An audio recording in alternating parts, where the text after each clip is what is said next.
Welcome to the ultimate After Effects masterclass. When I started learning motion design, I wanted to find a video or tutorial that could teach me how to create amazing things fast. But most of the tutorials were either too slow or full of boring theory. I could just never follow them after 10 minutes. That's why I created this masterclass, a kind of course I wish I had when I was starting out. This course is 100% project based. That means we will learn by actually creating awesome projects. Here are a few things that you can expect. Logo animation, motion tracking, rotoscoping, animations like famous channels and creators like Vox, Iman, Gadzhi, Magnetsmedia, and much more. To start this course, you don't need any experience with After Effects. And I promise you, by the end of it, you will be able to do motion design even in your sleep. We will go step by step, starting with simple projects and then building up to more advanced ones. By end of this masterclass, you will have a full portfolio of projects that show off your skills. By the way, I will be launching many such courses in future on YouTube. So make sure to subscribe to the channel. Now let's dive in and get started. Let's start our journey with a super easy logo animation. I will explain you everything that you see in the dashboard in the next chapter. For now, just follow me and let's make this awesome logo animation. Once you open After Effects, you will be greeted with this interface. For now, just click on New Project. Create a composition by clicking on New Composition. Let's name it as YouTube logo. If the width is 1920 pixel and the height as 1080 pixel, the duration can be 5 seconds. And just click on OK. As you can see, you have got your new composition in the media pool. Now press Ctrl S and save this project in a place where you can find it later. We are going to name it as logo animation. And just click on Save. Now let's put a new comp in a proper folder. Click on the folder icon which you see over here and name it as comps. Now just drag and drop this inside this folder. With this drop down, you can see that it is now inside the comps. Now let's drag and drop the logo to our media pool. You will find all the assets of the tutorial on our Discord. Let's drag it to the timeline. Click on the layer. Press S. This will bring up the scale property and simply scale it to 200%. Now let's add a background. Press Ctrl plus Y. This will bring up the solid layer settings. Alternatively, you can also right click on this, go to New and create a solid layer. This will bring up the same settings. Name this layer as background and change the color to white and click on OK. Now drag this layer below our logo. To close this, you can simply click over here on this layer and press U. Before we animate the logo, we have to turn the logo into two parts. For that, let's take a duplicate. Click on the logo layer and press Ctrl plus D.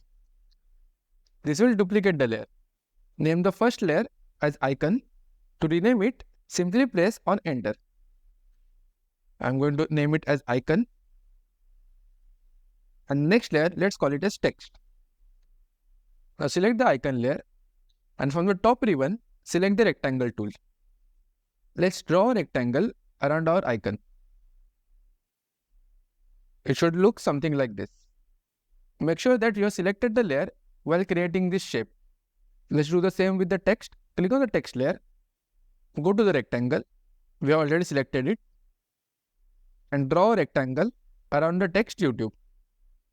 So if you now toggle this eye icon, you can see on the one layer, we have got the logo and in another layer, we have got the text. Now on our timeline, press Ctrl A to select all and press U. This will collapse all the layers. Now let's start with the animations. Click on the icon layer. Let's bring the anchor point to the middle. This is the point from which the animation is going to take place. For example, if we rotate or if we scale in any object, it is going to happen from this point. In order to bring this to the center, let's press on Ctrl, Alt and Home. This will bring the anchor point to the middle. Now press on P. This will open the position property. Go to 2 seconds. You will find it 2 seconds over here as well as you can see it over here. And add a keyframe. You can add a keyframe by clicking on this stopwatch icon. Now take the playhead back to 1 second and let's align it to the middle. For that, click on the Align panel. In case you don't see it over here, go to Windows and you will find it over here. Just click on it once and you will get it on your right side. Click on Align horizontally. Now again click on the icon layer and press S for the scale property. At 1 second, add a keyframe, again by clicking on the stopwatch. Go back to 0 seconds and scale it down to 100%. So this is how our animation will look. Now click on the layer and press U. This will open up all the properties where you have added a keyframe. Now select all the keyframes and press F9. This will give an easy effect to your animation. Now click on Graph Editor. From this, make sure that you have Edit Speed Graph selected. Click on the first graph and drag this yellow line towards the center. Let's do it on both the sides. Again click on this graph and let's do it on both the sides. Just close the graph editor. See, it should look something like this. Immediately you can see the difference. Now again click on the icon and press U. This will hide all the properties. Now click on text and press S. Let's scale it down to around 180. Now similar to the icon, we are going to add keyframes to it. So clicking on the layer, press on P. Add a keyframe at 2 seconds. Again go to 1 second and align it to the middle. Select both the keyframes. Press F9 to give an easy effect. Go to Graph Editor and let's do the same thing. Click on this, drag it to the middle and drag this yellow. In order to complete this, we need to hide this text which is behind the icon. We'll do that by adding keyframes in mask. Again click on the text layer and press M. This will open up the mask property. Bring the player to 1 second.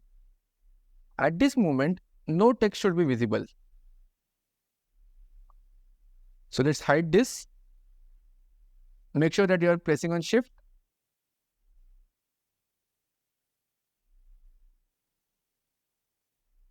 Add a keyframe. Now between 1 and 2 seconds, all we need to do is make sure that whenever any extra text is visible, we are just hiding it using our mask. Don't worry, we'll do it together. Till now, we don't see any text. So we are all good. The text will get revealed from here. So let's do one thing. Let's add a keyframe. Select this and take it to the right. Select this point and again take it to the right. Okay, we are good till here. Next, again, we go ahead. Slowly, 1 frame at a time. Over here, we are getting the disconnect. So go back to the last frame. Again, select this using our selection tool and drag it to the right. We'll select this point and drag it below this point. Okay, this is good. Now let's add our last keyframe. Click on this. Again, select this point. Drag it to the left. Select this point and drag it to the left. Now if I play this, you can see we have got our perfect logo. Save this project by clicking on Ctrl+S. We don't need any text before the 1 second mark. So just select our text layer and from here, drag it to the right. This will cut the layer till this point. Now let's add the circles on the background. It's going to be super simple. Before that, let's clean our timeline. For that, press on Ctrl+A, press U and press U again. This will close all the layers. Now do a long click over here. This will open up multiple options. Click on the ellipse tool. We use this tool to create a shape. Take the player to the start. Zoom out a bit with your scroll wheel. And pressing on Shift, create a big circle. Press on V. It should cover your entire canvas. Something like this.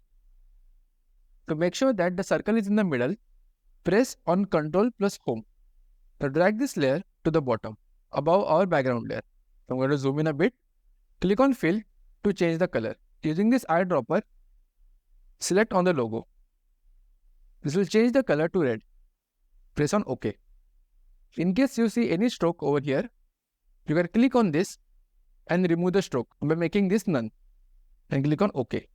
Let's name the layer as circle. Enter and write circle. Remember to always name your layers. Now we are going to add 4 keyframes. Click on the circle layer, and in case you don't have the scale open, press on S. Take the player to 12 frames and add a keyframe. Now again take it to 0 and make this 0. Let's zoom in on the timeline, pressing on this.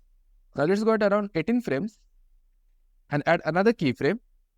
We are going to keep it as the same, the default one. If this is 100 for you, well and good. Now go to 1 second and just reduce it down by a little bit so that your sides are slightly visible. I'm just going to keep it at around 105. Even if it is different for you, it doesn't matter. Just make sure that the sides are visible. Now click on this layer and press Ctrl D to duplicate the layer. Now go to Fill and change the color to white. Press on OK. Click on the layer and press S. This will open up the scale properties. Select all the keyframes and just reduce it in size. Let's keep it something like this. We are going to add a drop shadow. So click on this layer, go to Effects and Presets and search for drop shadow. In perspective, double click on drop shadow. Increase the opacity to 100. The softness can be around 70 or 80. Let's keep it 80. Make the distance as 0. Now duplicate this circle to layer 2 more times. I'm going to press Ctrl plus D and Ctrl plus D again. Let's click on circle 3, go to Fill. Using the eyedropper, select the red color. Again click on OK. Now press on S to bring up the scale properties. Make sure that you select all the keyframes, go on top of one of the keyframe and scale it down. Let's do this one last time. Click on this. The color can be white. It's perfectly fine. We are just going to change the scale properties. So press on S, select all the keyframes and scale it all the way down. Now select all the visible keyframes, all the 16 keyframes and press F9. This will add a easy effect. Perfect. Now to close all the layers, press Ctrl A, press on U and again press on U. Now all we need to do is shift these layers one by one to the next frames. I'm just going to keep a slight gap of around 1 to 2 frames. So the final result should look something like this. With this, we have completed the first project. Now to export this, click on Composition and click on Add to Render Queue. Keep the render settings as best settings and the format as H264.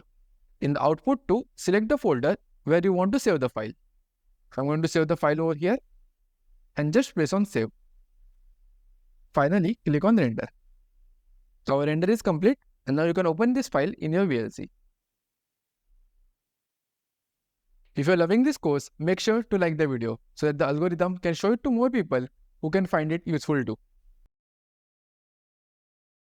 Before we create more awesome projects, in this lesson, we are going to go through the dashboard interface and learn some of the important shortcuts. This lesson will set the strong foundation of your After Effects journey. Click on the Home button. On the right side, you will see the list of all your previous saved projects. For now, click on New Project. Once you open the project, you will be greeted with this interface. The version that I am using is After Effects 2023. If you are a complete beginner, this might feel alien to you. But don't worry, by the end of this chapter, I promise you that you will be 100% confident. In case your interface does not look something like this, go to Windows, click on Workspace and click on All Panels. Now it will look similar to mine. Let's start by importing the assets to our media pool. You can either right click on this, go to Import and click on File or Multiple Files. Let's click on File. We want to import this board, click on it and just press on Import. Another simple way is to simply drag and drop your assets from the folder. You can select these two and drag it directly to the media pool. Now it is super important to neatly structure your files. So let's create a folder by clicking on this icon. Let's name it as Assets. Now select all three of them and put it inside the folder. Now before we do anything else, let's save the project. After Effects lets you work on your projects as an untitled file, which you can see over here. But it is too risky in case your system shuts down for any reason. In order to save the project, go to File, click on Save As, click on Save As. Now create a proper folder. I'm just going to name this as dashboard intro. You can name the file as well, intro to AE,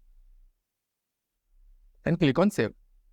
Now click on Edit, go to Preferences, and click on Auto Save.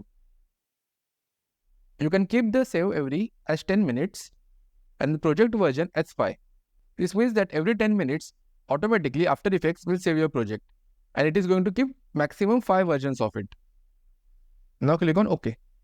Now let's create the first composition. Click on the icon that you see next to the folder. This will open up the composition settings. Think of composition as your main workspace where all your layers, effects, and any animations that you do come together. Over here, you can enter the settings provided by your client. For now, we are going to go with 1920 by 1080 and the frame rate is going to be 24. On the bottom, you can set the duration as 10 seconds and click on OK. Always remember to name each and every layer that we create. This helps a lot when we reference this video in the future, and also your colleagues or your clients would love you. To rename the layer, simply click on it and press enter. We are going to call this composition as C. Similar to the assets folder, we are going to create one more folder and name it as comps. Now let's drag the C composition inside this folder. Now let's drag our assets to our timeline. We have the C layer, and then we have the boat. To resize the boat, click on the layer, press S, and you can simply decrease the scale. Let's keep it 34 now. For the layers, remember simple logic. Whatever is on the top is what you see first. Right now, if I move the C layer to the top, you can no longer see the boat. Let's again take it to the bottom. Now we can again see the boat layer. Now let's delete the boat layer for a moment. Click on the layer and press backspace. This will delete the layer. After Effects provides you the option of adding this layer at any position that you want and also anywhere on the timeline. So while dragging it on the left, you can either place it above or below this layer. You can see the blue line. And if you drag it on the right over the timeline, do you see this blue marker? It showcases the mark where you can place this layer.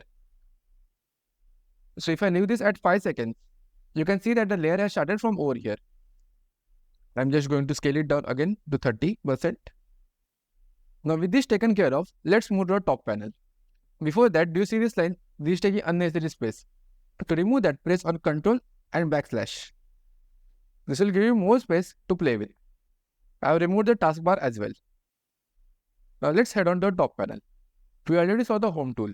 The second tool that we see is the selection tool. You can use this tool to move around the objects in your composition. You just have to make sure that you have selected the layer first.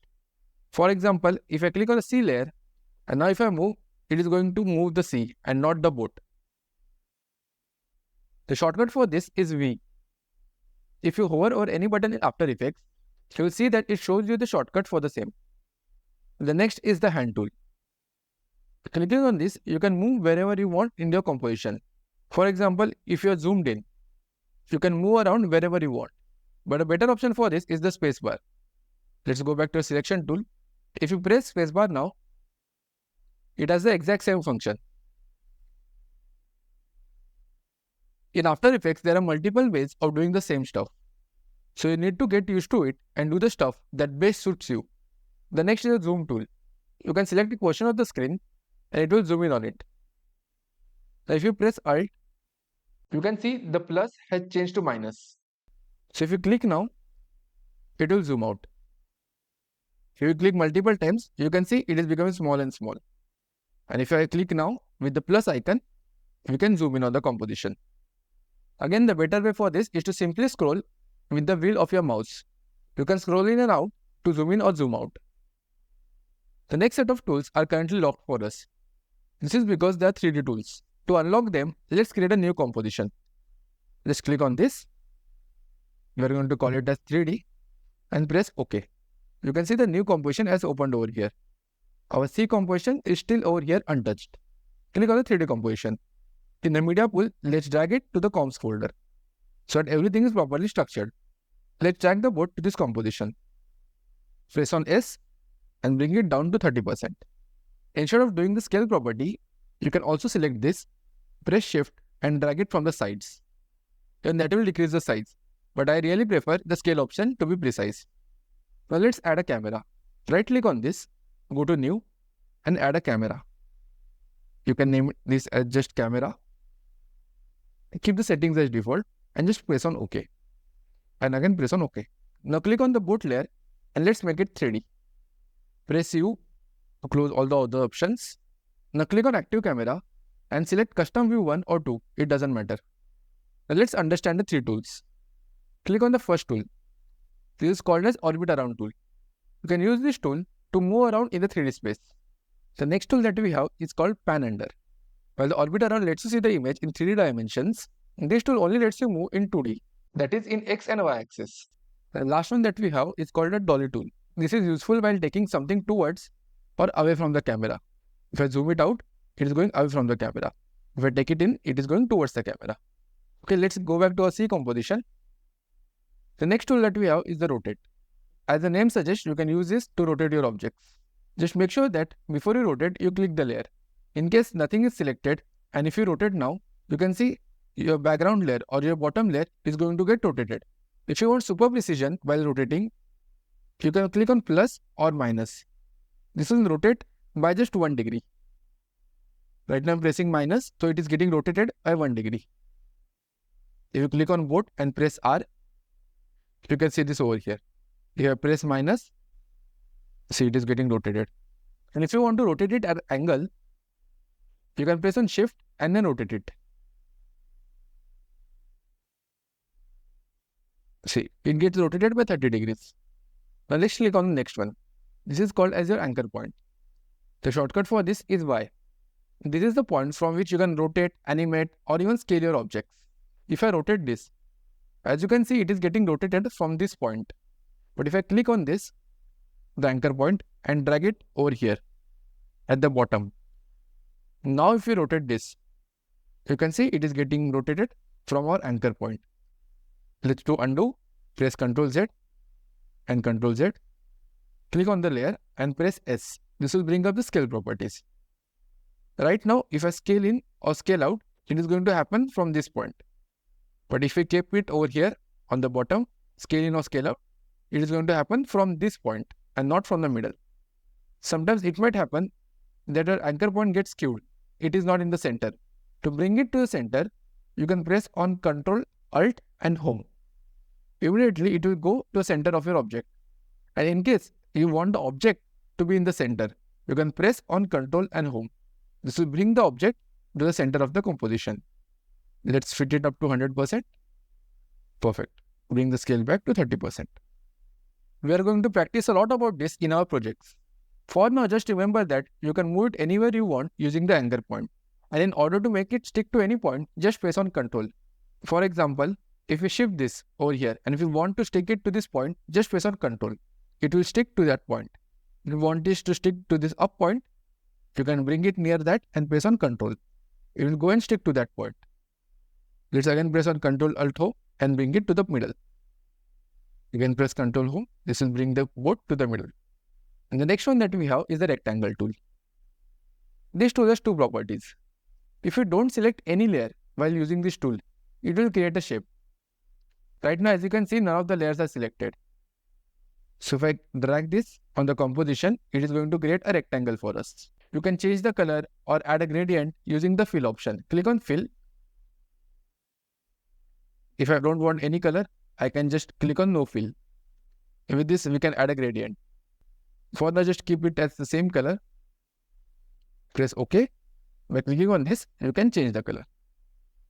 Using the stroke button, you can add a border. If I click over here, if I click on red, we have added a red stroke. You can see that in our composition, when we added a shape, a new shape layer has been formed. For now, click on it and let's delete it. Now if we select the layer, create a rectangle.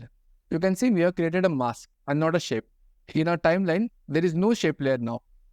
If I unclick this eye, you can see the boat has vanished because we have created a mask on top of that boat. This is super useful if you want to showcase only a particular section of your object. For example, let's undo this. So click on this. We don't want to show the upper part of the boat.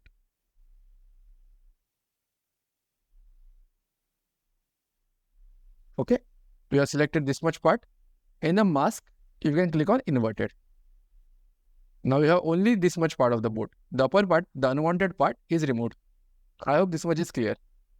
Now if you long press on this, you can see that we have multiple options of creating shapes. Let's click on the ellipse tool. While creating any shape, if you also press on shift, you will get the perfect shape like a square or a circle. See, right now if I don't press on shift, I can even get an oval. But if I press on shift now, I'm only going to get a proportional circle.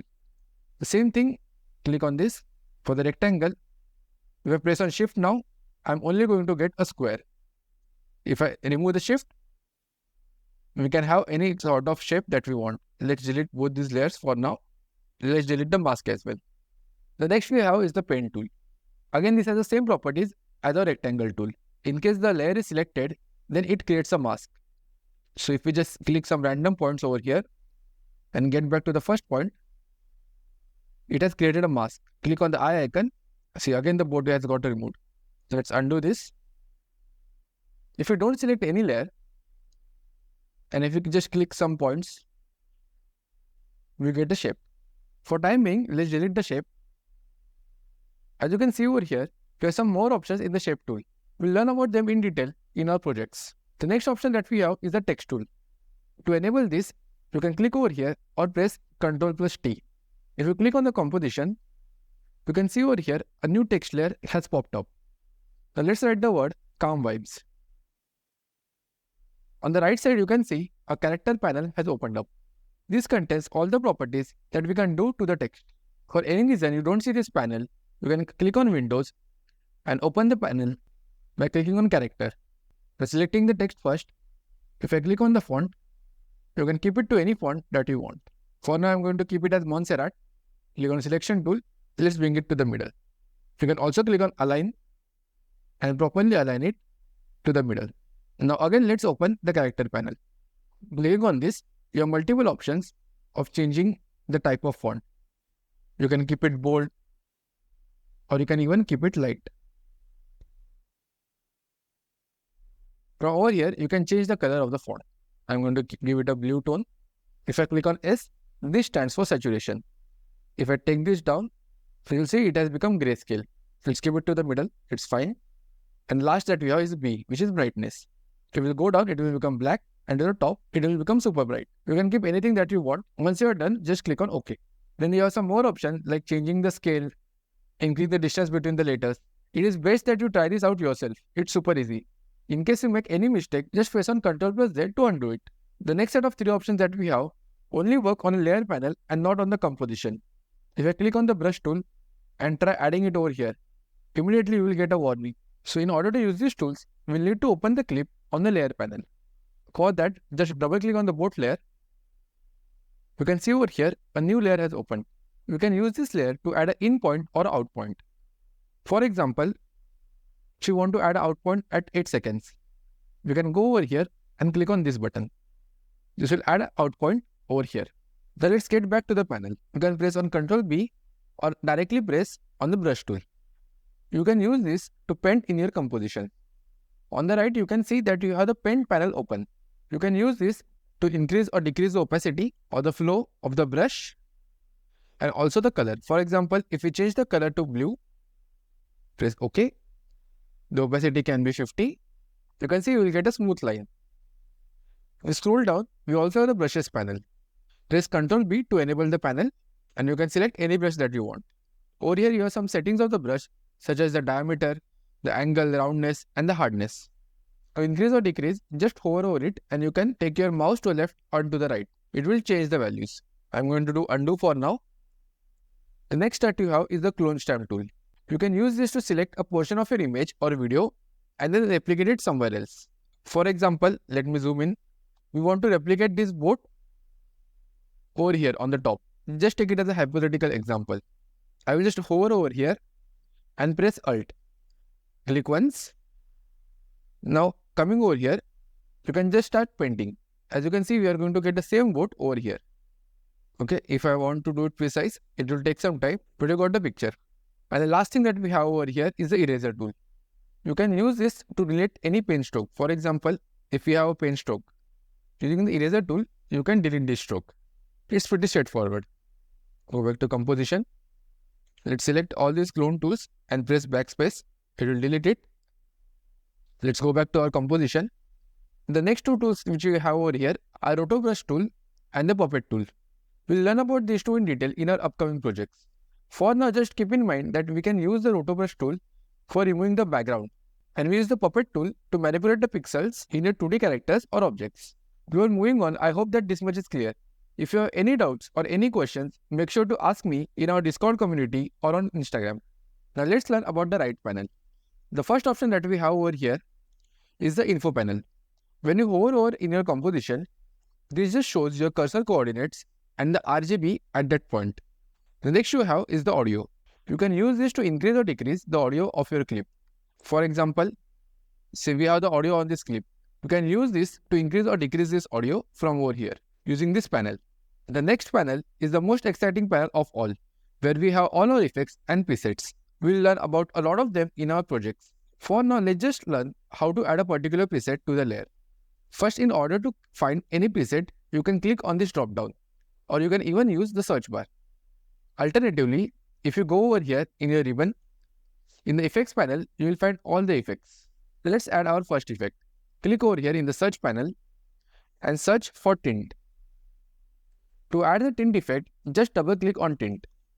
You can see over here a new panel has opened called as effect controls. If you want to temporarily disable any effect, you can just turn off this effects button to see the before and after for that effect. So the next option that we have is libraries. If you have any premium preset from Adobe, it will showcase over here. I don't have any at the moment, so let's move on. The next is the align panel. This is super important if you want to align anything on your composition, be it a text, an image or a shape. The default option that you see over here is align layers to the composition. Let's remove the effect first. So over here, for example, if you want to align the text, right now it is in alignment to the composition. So if I align it to left, middle or right, it will move in respect to the composition. But if you now select two or more layers, you can see the align layers to has changed from composition to selection. Now if I select the align horizontally option, the alignment of the boat is going to happen in respect to the text and not in respect to the composition. Hope this is clear. Let's just keep it in the middle. The next option is the tracker. We have a full project on this topic. Just remember that you can use this option to track or stabilize the motion of an object in respect to another moving object. For example, if a car is moving and you want to align the text to go with the car, you can do that using the tracker. Now let's move on to content awareness field. This is a new feature which was added in the latest version of After Effects. This can be used to remove unwanted objects from your composition. To use this, first let's select our boat layer, press S, let's scale it down around 17%. Click on the V tool and drag it over here. I have tried it multiple times. It works best with a video. To use this panel, we will need to group both the boat and the sea layer. So select both, right click and click on Pre-Compose. This is similar to nesting in Premiere Pro, where you group multiple layers together. The name can be anything for now. Okay, we have got our pre-comp. So click on the pen tool and let's create a mask around the boat. Click on the pre-comp layer and press M. This will open up the mask properties. The default property that you have over here is add. Click on that and click on subtract. Now you can see in the content awareness field, in the field target, you can see a gap. You can increase the alpha, scroll down. In fill method, keep it as object, and in the range, keep it as entire duration. And just click on generate fill layer. It will take a couple of minutes. Meanwhile, let's move on to the next panels. We have paint and brushes over here. We already saw them in detail while learning about the brush tool. Okay, our content awareness field is done. As you can see over here, it has not done that good of a job. In case we had the boat over here in the video itself, then it would have given us a much better result. You will see this in detail later on. I just showed this to you for example. Don't worry about it. Now let's move on to motion sketch. I'm going to delete this for now. by pressing delete. Again delete this layer. And again I'm going to drag the C and our boat layer. Okay. So we are back to where we started. The next turn that we have is motion sketch. This can be used for giving a motion to your object. Simply click on the boat and press start capture. Now you can capture a motion something like this. You don't even have to bring it to a starting point, you can end it over here. Now if you click on the layer and press U, you can see all the keyframes which are formed in the position property. And right now the boat is moving in the circular path which we just created. The next is a smoother. Whenever you have a lot of keyframes, like in this situation, you can use this to smoothen your animation by removing the unwanted keyframes. Let's select all the keyframes. Over here, let's increase the tolerance. Let's keep it all the way to 20. And click apply. Immediately you can see many of the keyframes have disappeared. And we are getting a much smoother path. Let's select all of them. And click on the stopwatch. This will remove all the keyframes. Let's bring the boat to the middle. Now let's learn about a wiggler panel. This is super useful if you want to add a slight wiggle to your object or even to your layer. To learn this, we are going to import another layer to our composition. I have this paper background. Simply place it over here on the top. Right now you can see that most of the options over here are grayed out. This is because we need at least 2 keyframes to add the wiggle effect. So click on the layer, take the player to the start and press S. Now increase the scale to 150. Now again click on the layer and press P to open up the position property. Click on the stopwatch. This will add a keyframe over here. Now go to 2 seconds and make some movement over here. Anything will do. Now with your mouse, select both the keyframes. You can see all the options have opened up over here. Let's see them one by one. Let's skip the apply to spatial path. Spatial path basically deals with where something moves, while the temporal graph deals with how quickly or how slowly something changes over the time. Mainly both of them are used to add randomness to our movements. Let's keep it as spatial path. Next is the noise type. So noise type can be jagged or smooth. Just click on jagged, which will give us a more stop motion type effect. The next we have is the frequency and magnitude. So frequency basically tells you how fast the animation moves, while the magnitude, or you can even call it amplitude, tells you how much it is going to move in terms of the pixels. Don't think too much about it. I just put it out for those who like to understand all the aspects like me. Now let's just increase the frequency to around 20. The magnitude can be 10 and press on apply. So as you can see, with the wiggler, we have got random movements in our animation. If the keyframe was till 7 seconds, the wiggler will add the frames till 7 seconds. The last panel that we have over here is mask interpolation. This is used to create smooth transitions between different shapes or masks over time. This is not that useful, so you can skip it for the moment. Congratulations guys, with this we have got a complete overview of all the panels in After Effects. We don't need the paper layer anymore, so let's delete it. Now let's learn about a few options that we have on our composition window. The first one that we have is the size of our frame. You can simply click on this and select anything that you want from the drop down. Basically, you can use this if you want to be super specific. I mainly use this to click on this one, fit up to 100%. The next one is a very important one. This is the resolution at which the video is getting previewed in our composition window. Right now, we only have 3 layers, so it is happening very smoothly. But when we do our projects, we are going to have more than 20 to 30 layers. At that time, it is very difficult for the system to play it back. So for that, you can click on this and choose third, or you can even choose a quarter. This will help you in getting a much smoother preview. The next important one which we have over here is the grid. Clicking on this, you can add grid, or you can even add a proportional grid.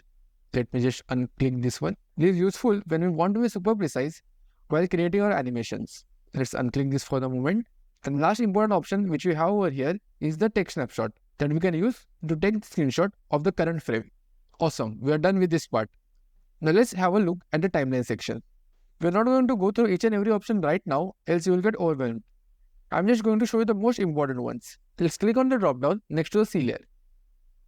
Now go to transform. The 5 properties that you see over here are the most important properties in After Effects. You can create some amazing animations only by using these properties. Now if you press U, we will close all the properties.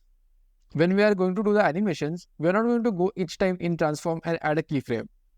In order to be quick, we are going to use the shortcuts. The shortcut for these default properties are very simple and intuitive. For the anchor point, the shortcut is A. For the position, it is P. Scale is S. Rotation R. And opacity is T. When you think of opacity, you can think of transparency. So T stands for that transparency. So for example, if I reduce this opacity, you can see it has become transparent, right? So that T is for transparency. Just remember that. Again, press on U, it will close everything. And what we learned now, here press A, the anchor point will get opened. Same with P, position. And if you want to open multiple layers, then you can press on Shift while pressing the next letter. So now I am pressing Shift and then S. So with that, I have the position property as well as the scale property. If I again press on Shift and press R, I have all the three properties. With this, I have provided you with a complete picture of the dashboard. If you have any doubts in any section, just watch the lesson again. Okay, enough with the theory. Now let's create an awesome project which you can add to your portfolio. In this project, we are going to create this awesome Hello After Effects motion animation.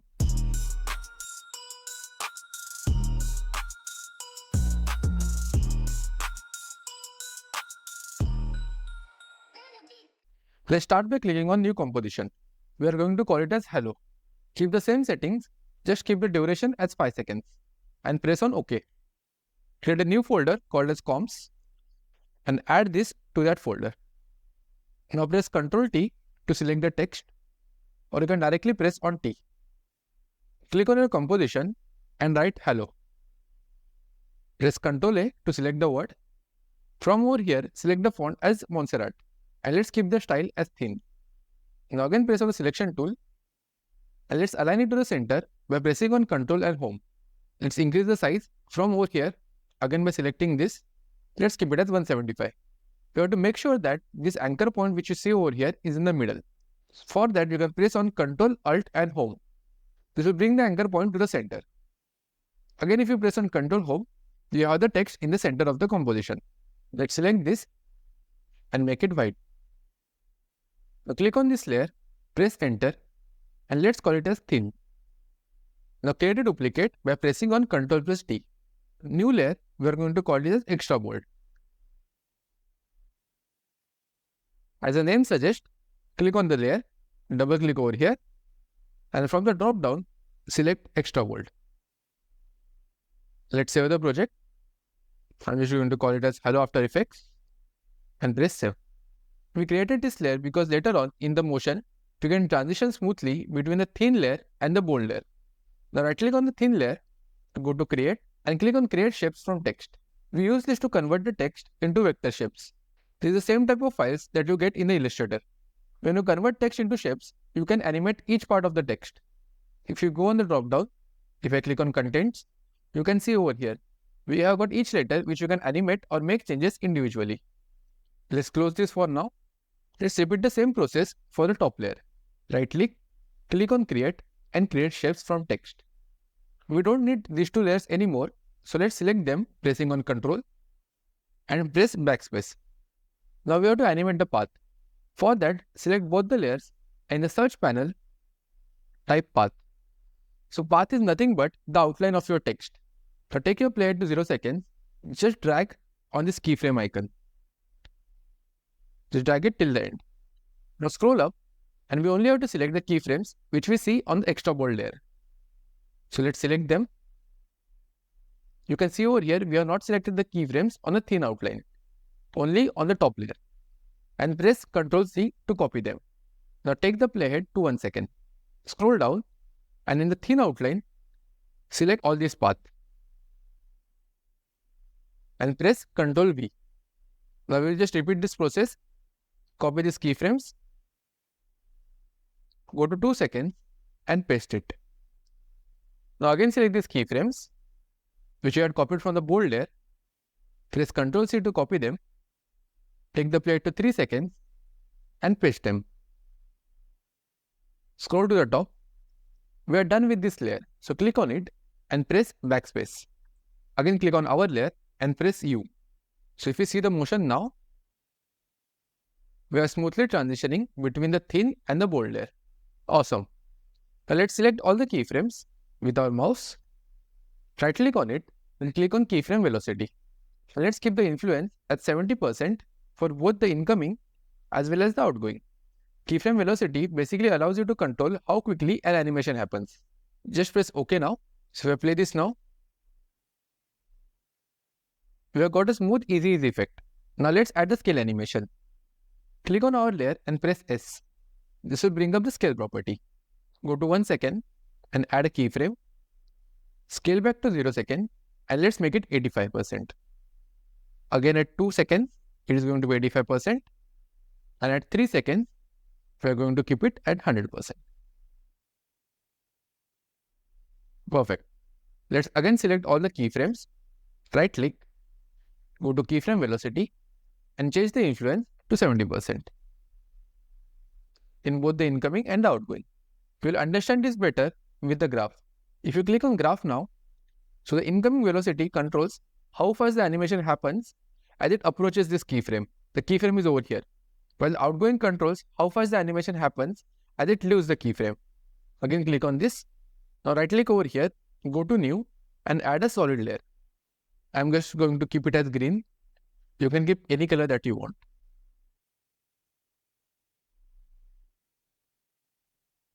And just keep it below our text layer. In case you want to change the color, you can go to layer and click on solid settings.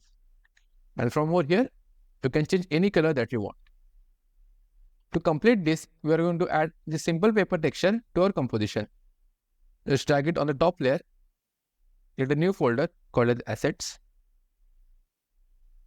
And drag the paper in that folder. Now go to blending modes over here and click on overlay. In case you don't see these options, you can toggle on and off this button on the corner. By the way, if you want to see different modes, you can press on shift and the plus or minus key. With that, you can move around in the blending modes. Choose any mode that you want. It is very important that you can experiment yourself, else you will never learn something new. Let's press Ctrl S to save it. So we are halfway done. Now let's work on the next effect where we are going to create the super cool torch animation to reveal the word After Effects. Let's create a new composition. We'll name it as After Effects. Let's keep the duration at 7 seconds. Everything else will remain the same and press on OK. Now drag this composition to our comps folder so that everything is structured. Now let's first create the torch. For that, click on the shape layer. I'm going to zoom in on the canvas and create a rectangle. We don't want any stroke, so click on stroke and click on none. Press OK. Let's keep it over here. I'm going to keep the color of the torch as white. Now to rename the shape layer, click on it, press enter, and we are going to call it as torch. Now we have to create the light coming from the torch. Let's align it to the middle, fit up to 100%. In order to be precise, let's open the proportional grid. Click on this and click on proportional grid. Press on the V tool, scroll in, and let's keep the torch over here. Something like this.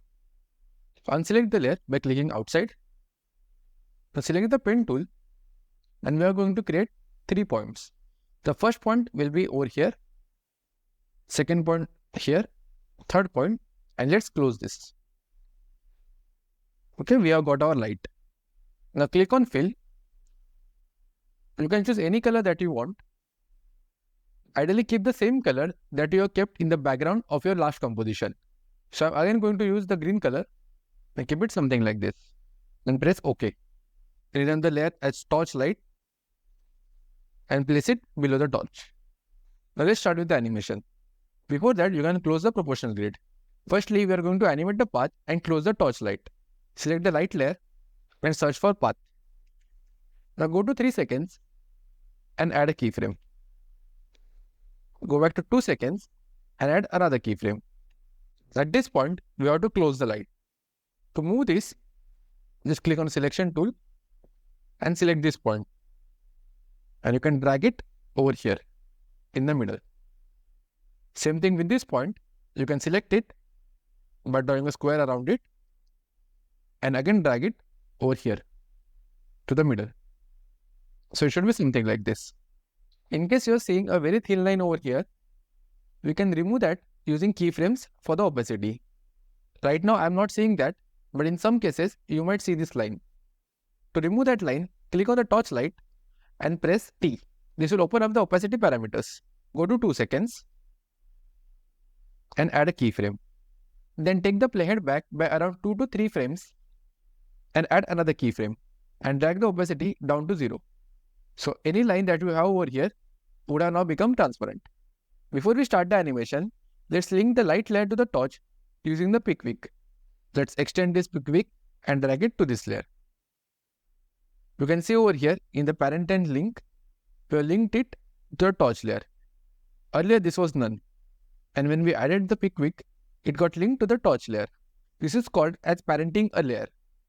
When you parent layers in After Effects, the child layer, in this case the light layer, inherits all the transformations like the position, the rotation or the scale of the parent layer.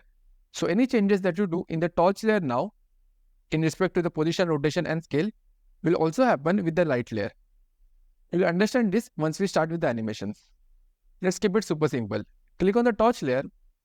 We are going to add keyframes in position and rotation. Make sure that your playhead is at the start. Do you remember the shortcut for the position? Correct. It is P. And for the rotation, it is R. Make sure that you press on Shift while pressing R so that we have both the position and rotation visible. Now let's add a keyframe in position as well as in rotation. Now before you move the torch, make sure that your anchor point is at the center of the torch. So clicking over here, you can press on Ctrl, Alt and Home. This will bring the anchor point to the center. Now in the position, let's take the torch outside the screen. Okay, it is over here. And let's rotate it. Now come to 1 second. And again change the position. I'm only changing the y-axis and not the x-axis. And bring it over here to the top. Let's again change the rotation. And we can keep it something like this. So we are going to repeat this process few more times. Take it to 2 seconds. Drag the position down. And let's also change the rotation somewhere over here. Let's take it to 3 seconds. I'm going to bring this down. Keep the rotation like this. At this position, make sure that your rotation is somewhere in the middle, so that when we add the word over here, it is somewhat visible. So go to 4 seconds. Let's bring it over here in the middle. Keep the rotation like this. We also need to expand the area that is covered by the light. So let's add a keyframe in path. Click on the light layer and press U. At 4 seconds, let's add a keyframe. Select this point and drag it up somewhere over here. Again select this point and let's keep it over here. Okay, this is happening too quickly. So let's do one thing. This keyframe, let's keep it at 1.5 seconds. And this one, and let's keep it around 2 seconds. You can similarly adjust them and keep them over here.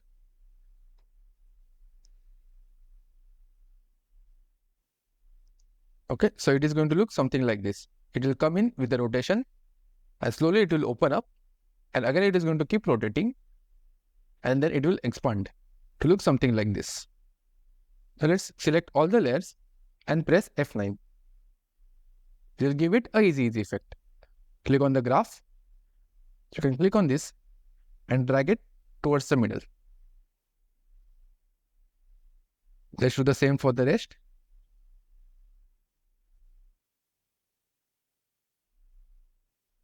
Again, click on this one.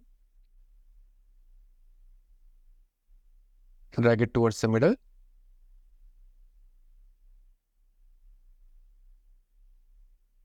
And same thing for the last one.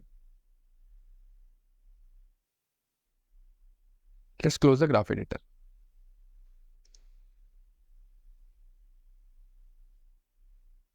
Now we have to add the final set of keyframes where we have to make the entire screen green. For that, let's go to 5 seconds. In the position, let's bring the torch outside the screen. Drag it down over here. In the rotation, keep it something like this in the middle. Now finally, we have to change the path. So go to 6 seconds and in the torch light, press U. This will open up the path property. Click on the keyframe. Select this point and drag it over here. Let's do one thing. Let's keep this lower. Scroll out. Select this point and keep it something like this. Now select the other point and make sure that you drag it to the end where it completely gets covered in green. At this point, we can make sure that we have expanded it. Okay. Perfect. Now click on all the keyframes and press F9. Now select on the text tool or press Ctrl T. Go to the middle and press once. Write the text After Effects. Let's align it to the middle and let's decrease the size. I'm going to keep it at around 125. Now double click on this and change the color to black. So if you see over here, the text is only going to be visible when the light appears on top of it. The black is not looking that good. So let's turn it olive. Click over here and press Ctrl Y. This will open up the solid settings. I'm just going to call it as olive. Go to the color. And I'm going to select a darker shade. Something like this. And press OK and press on OK. Keep this as the bottom layer. When we do this, you can see that we are able to see our text throughout the duration of the clip. We don't want that. So let's create a mask using track matte. Now take a duplicate of this by pressing Ctrl D and drag it to the top. Now let's link the text layer where we have written After Effects to our torchlight layer using the pick on the track matte. When you apply track matte, you are essentially telling After Effects to show the layer only when another layer, in this case our light layer, is visible. If you don't see this option of track matte, you can click on this. This will open up the track matte option.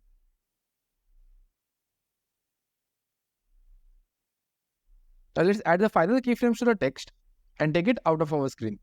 Click on the text layer and press S. This will open up the scale property. Pick the play at around 5 seconds and add a keyframe.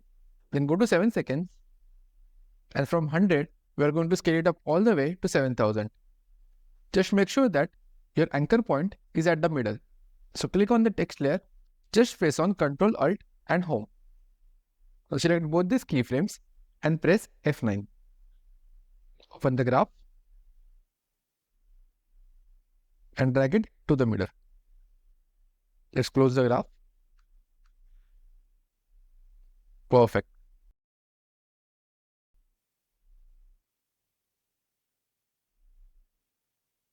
Awesome, right? Now let's create the main composition. Press on our composition icon and name it as main. Just increase the duration to 12 seconds and press on OK. We have got our new composition over here. Now just drag the hello composition to our timeline. For the After Effects, we are going to keep it at 3 seconds. Go back to the hello composition. Go to the point where we want to end the animation, which is at 3 seconds, and press on N. Then right click on this and click on Trim Comp to Work Area. Now again click back on Main.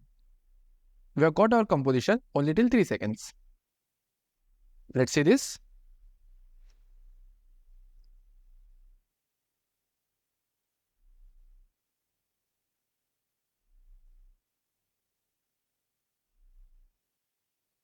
With this, we have completed our awesome looking motion animation of Hello After Effects. To export or render this, you'll firstly need to go to the end of the animation and following the same process, press on N, right click on this and Trim Comp to Work Area. Now click on Composition, Add to Render Queue. Over here, select the output where you want to export it and just click on this render option. So in this video, we learned the following.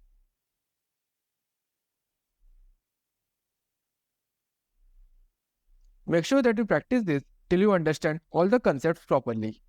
In case you don't, we are going to practice many projects together, so by the end of it, you will master them all. With this, let's move on to the third project. In this project, we are going to create this simple lower third text animation. I'll also show you how you can save this as a mogort file so you can import this to Premiere Pro and use it across your projects as a template. There are several websites like Envato where you can also sell your mogort files to make money. Let's start by creating a new composition. We are going to call it as lower third and press OK. As the name suggests, the lower thirds usually appear in the lower section of your composition. If you are familiar with the rule of third in photography, it is used for creating well-composed shots. To create a similar grid, we can press on Ctrl plus R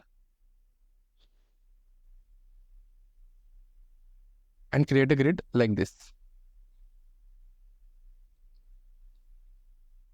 So whatever text, logo or shape or even animation that appears in this section, the lower section, is considered as lower third.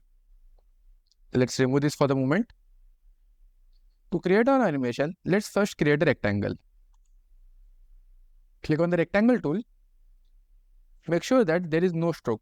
If there is any stroke, click on this and you can click on none. Similarly, keep the color as white and press OK. So let's create a rectangle. You can keep it something like this. As you can see over here, whenever we create a new shape in After Effects, the anchor point is still in the middle. So we have to always waste time in bringing this to the middle of the shape.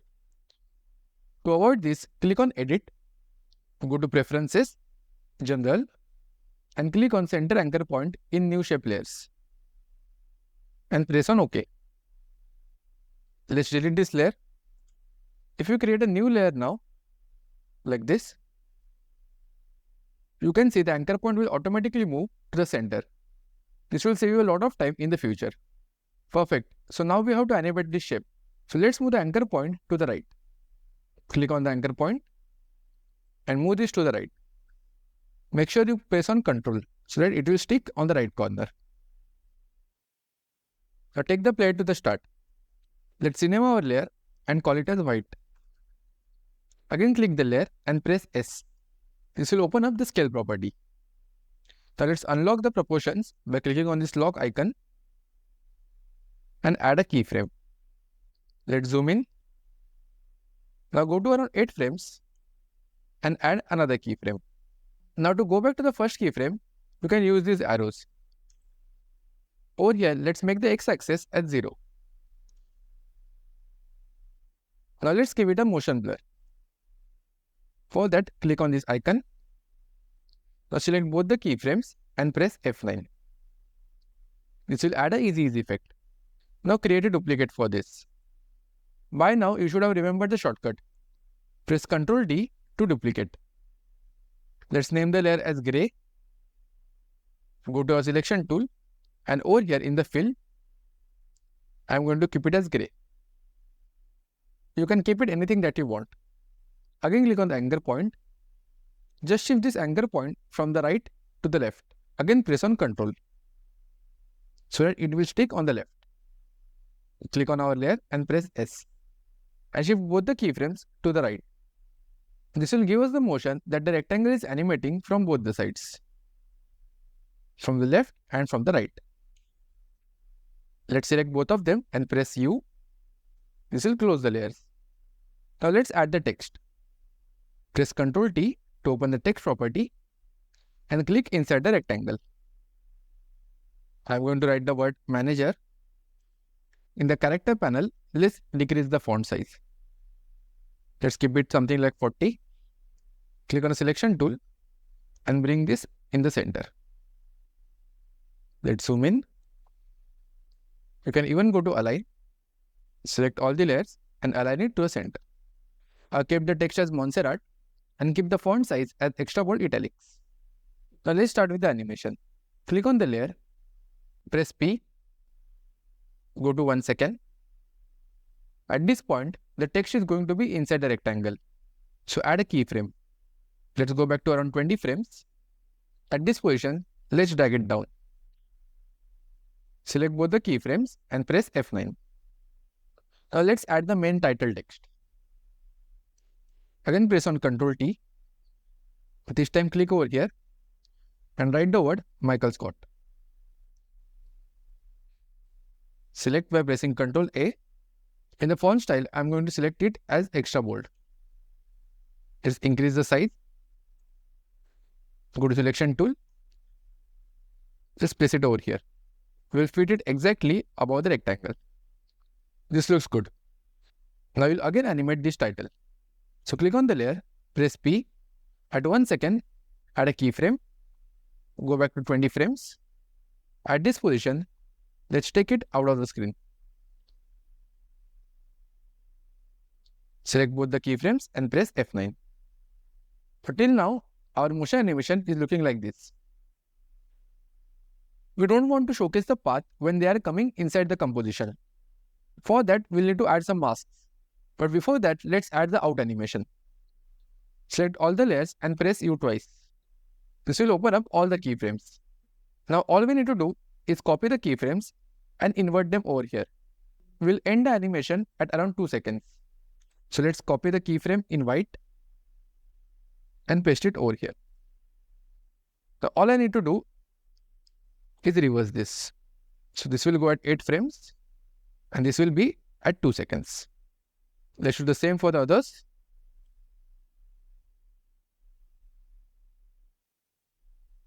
In fact, let's do one thing. Let's keep this text on top of our last keyframe so that we have some more breathing space. Now select the keyframe over here, bring it on top of this and paste it. Take this keyframe and bring it to the start. Repeat the process one last time. So it will look something like this. Perfect. Now let's mask our layers. We want the mask properties not to get impacted by these keyframes. So let's pre-compose our layers. We have done pre-composing in our last project as well. But in case you skipped it, pre-composing is nothing but grouping or nesting the layers. So click on this, right click and click on pre-compose. Let's again call it as manager and click on OK. Let's do the same for this layer, right click, pre-compose. I'm going to call it as Michael Scott and press OK. So select the manager layer, go to our rectangle tool and draw a mask exactly on this rectangle. So now if you see, as the mask is over here, we cannot see anything outside the mask. Let's do the same for our title text. Click on this. Again with our rectangle tool, create a mask over here so that only this text will be visible. Let's go back to selection tool. Okay, let's see the final result. Now let's turn this animation into a mogort file. Let's select all of them and press U. This will close all the layers. Now go to Windows and click on Essential Graphics. In the primary, let's select the composition as lower third. Let's name it as lower third 1. So that in case you create more, this will be easily recognizable. Now click on the text layer, click on the drop down. Again click on the drop down in text and drag the source text over here. We have done this so that this mogort becomes editable in Premiere Pro. Let's go back to lower third. Now click on manager. Let's do the same process. Drop down, click on text and drag this source text over here. Perfect. Now click on edit properties and just enable the font properties. Okay. Same thing with this and press on OK. Now just click on export motion graphic template. By the way, that is the full form of mogort, motion graphic template. Choose the destination where you want to save it and press save. Now let's quickly head on to Premiere Pro. I'll just create a color matte. Now go to Windows and click on Essential Graphics. Select the mogort file which you just created and press open.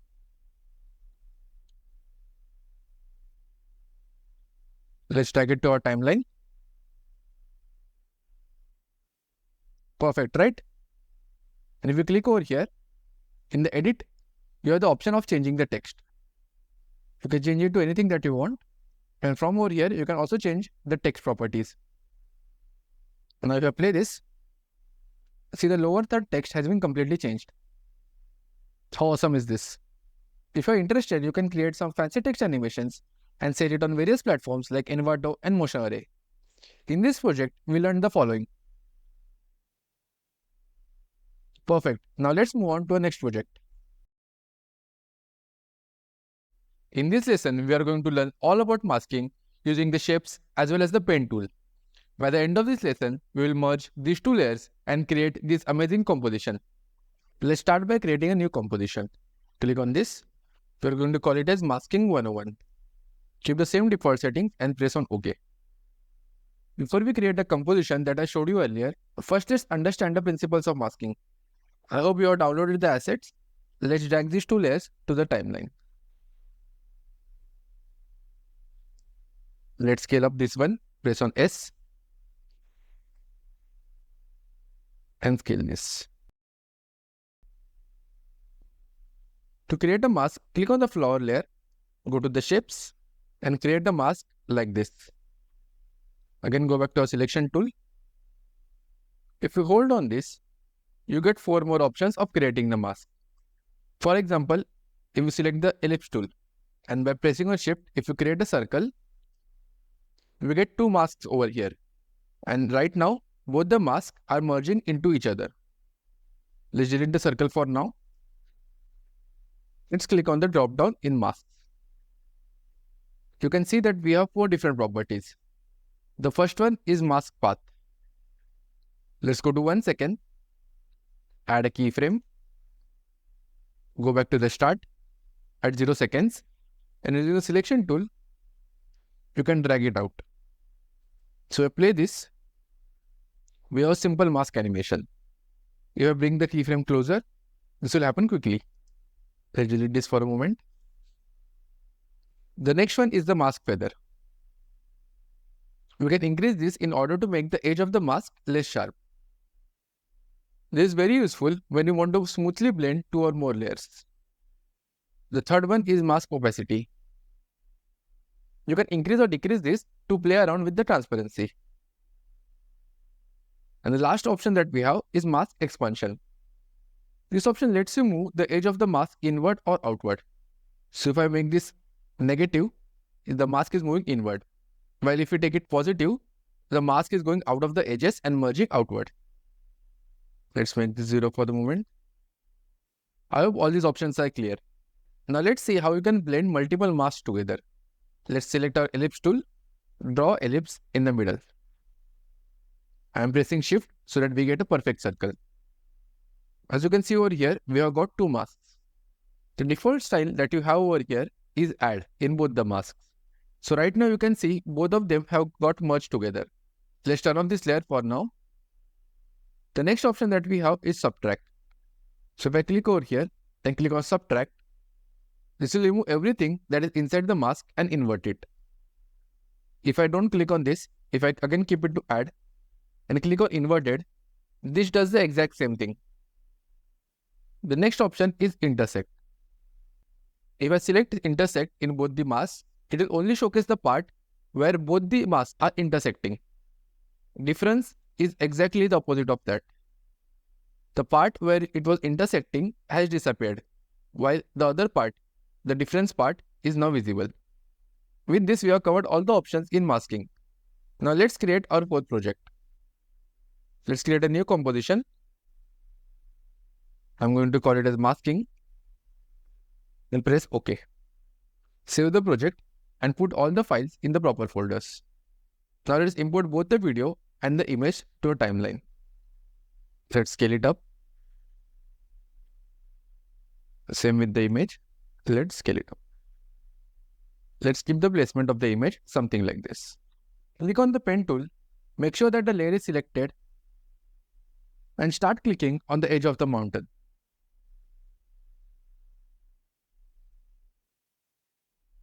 It is okay if it is not precise. We can make changes to it later. The points that you are creating are called as vertex points. In places where you feel that the corners are very sharp, you can hold and drag this and create a curve.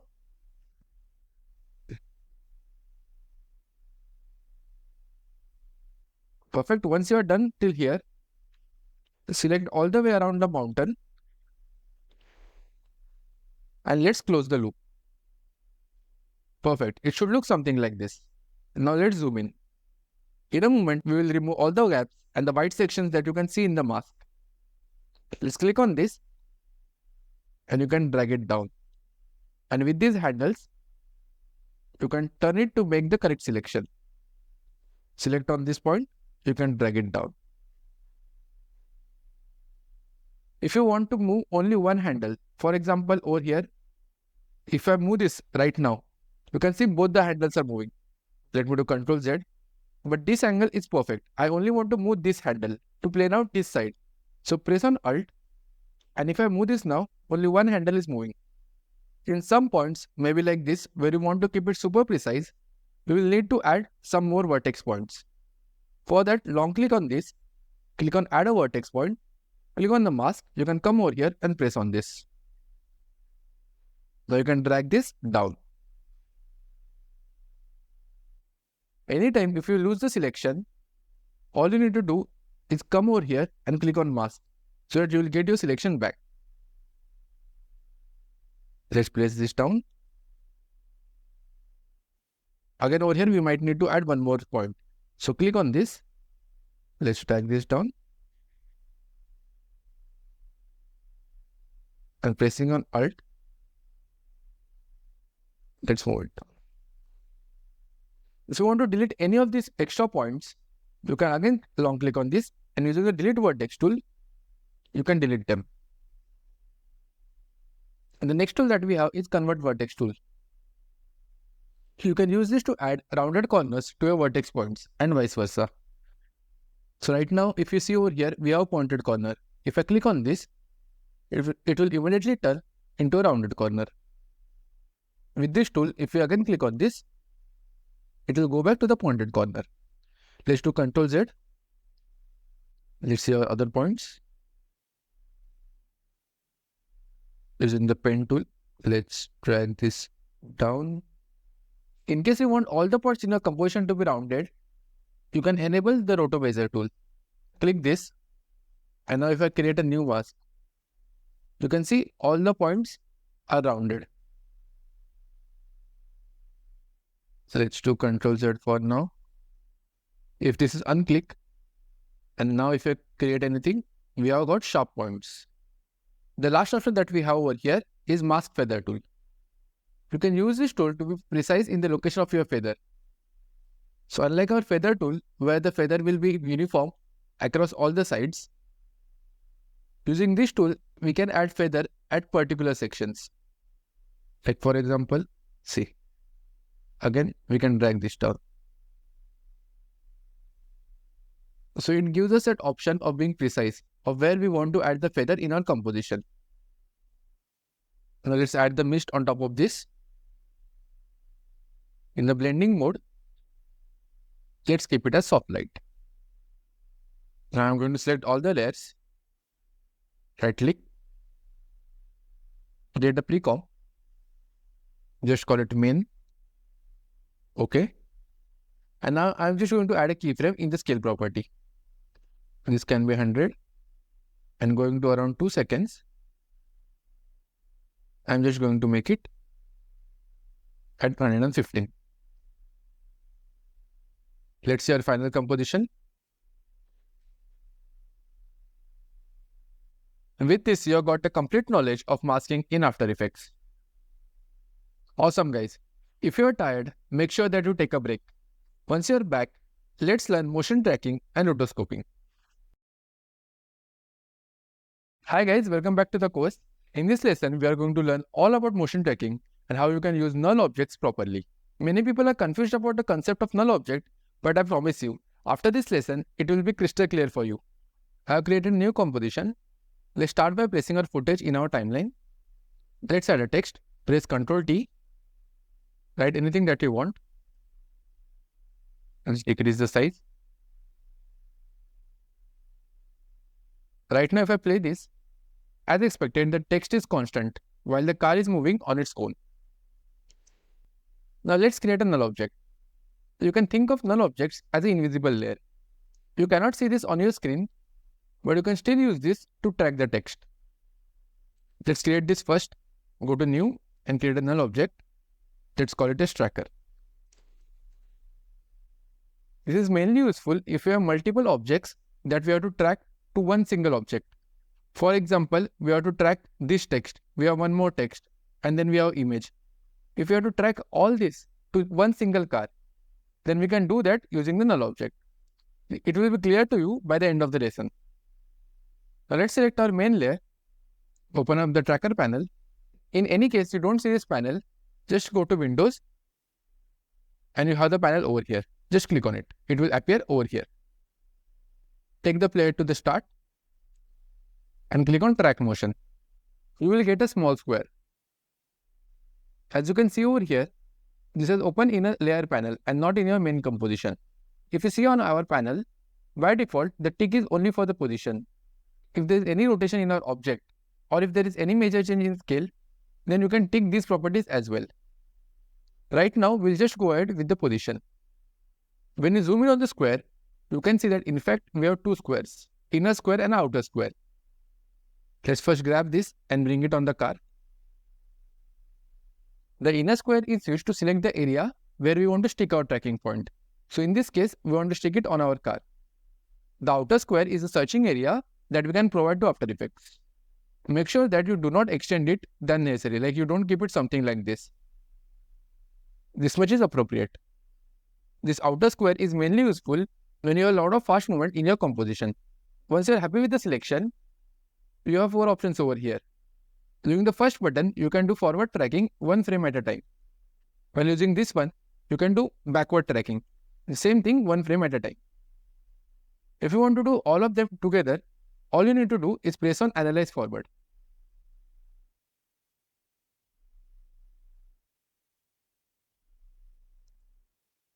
If you press on spacebar, it will show you the path that it has taken from the start till this point. You can see over here, the car started from here and slowly the tracker point went till the end. If you click on Options, After Effects also provides you the option of setting your confidence level. Let's set this at 75%. Press OK. So if After Effects is less than 75% sure about the correct tracking point, it will simply stop at that moment. Then you can again zoom in on that point.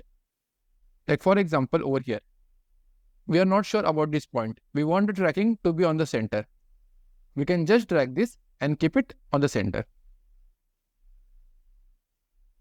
If you are not happy with the tracking and you want to again restart it, you can just press on the reset. Let's continue the tracking. Once done, you can press on Apply. It's always better to keep the apply dimensions as X and Y axis and press on OK. If you see over here, in the desert layer, a new tracking point 1 has been created. Now let's link this tracker to a null object that we created earlier. Before that, let's select our text and place it on top of the car. Let's zoom in. I want to keep it something like this. In the character, I'm going to decrease the size. Now go back on the tracker, select our layer. In the motion source, instead of none, select our desert layer. Then click on Edit Target. A new pop-up will open up where we get the option of applying the same motion to a different layer. In this case, make sure that you select the correct layer, which should be a null object, and press on OK. Go back to your composition. With this, we have added all the properties of the motion tracker to our null object. Now all we need to do is link our text to this layer. Take the pickwick and drag it on top of this.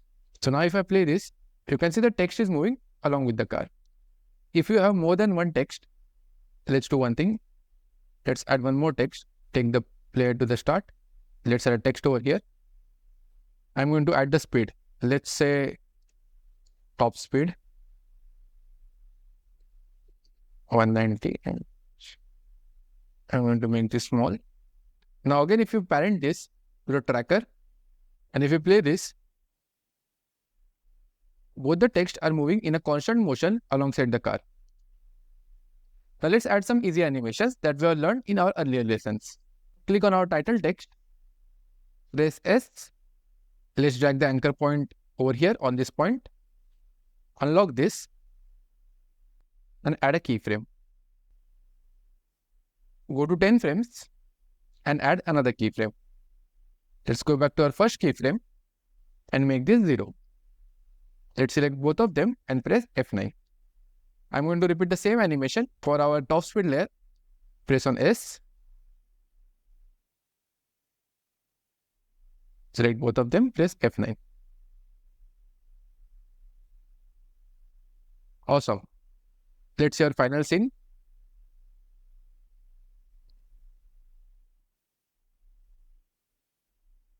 So similar to how we link these two texts to a tracker, we can add multiple objects. For example, we had 100 text over here. We can link all of them to our tracker. I hope this is clear.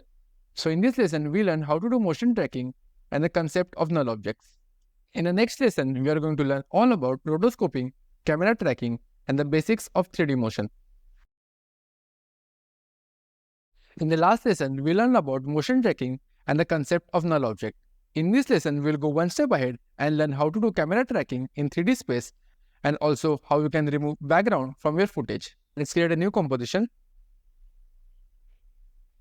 I'm just going to call it as graffiti. Keep the duration as 6 seconds and press OK. If you remember, in our dashboard lesson, we had skipped the option of roto. As I had mentioned, we have a dedicated project for that. This lesson, we are going to do 2 mini projects. In the first one, we are going to learn how you can place text or images on your footage using camera tracking. And in the second one, we will learn how to add this text behind the building using the roto brush.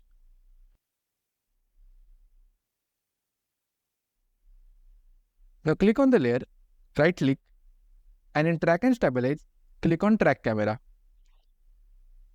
Another way of doing the same is going on Tracker, clicking the layer, and then selecting Track Camera. It does the exact same thing. On the left side, you can see the Effects Control panel has opened up. Give it some time to analyze your data. Once it is complete, make sure that you select the layer as well as the effect, and you can see a lot of markers on your composition.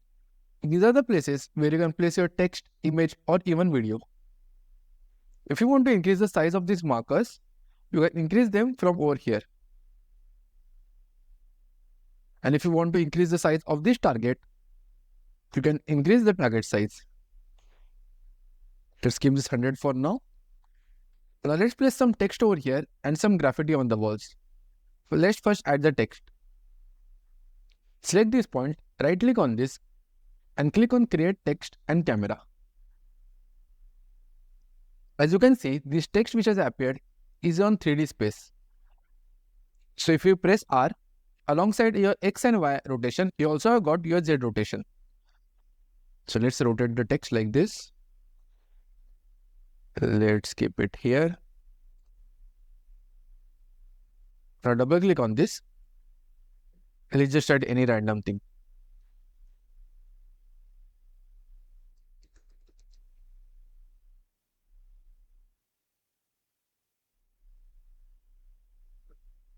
If you want to merge this with the background, you can select the blending mode as overlay. Now let's add some graffiti on the walls.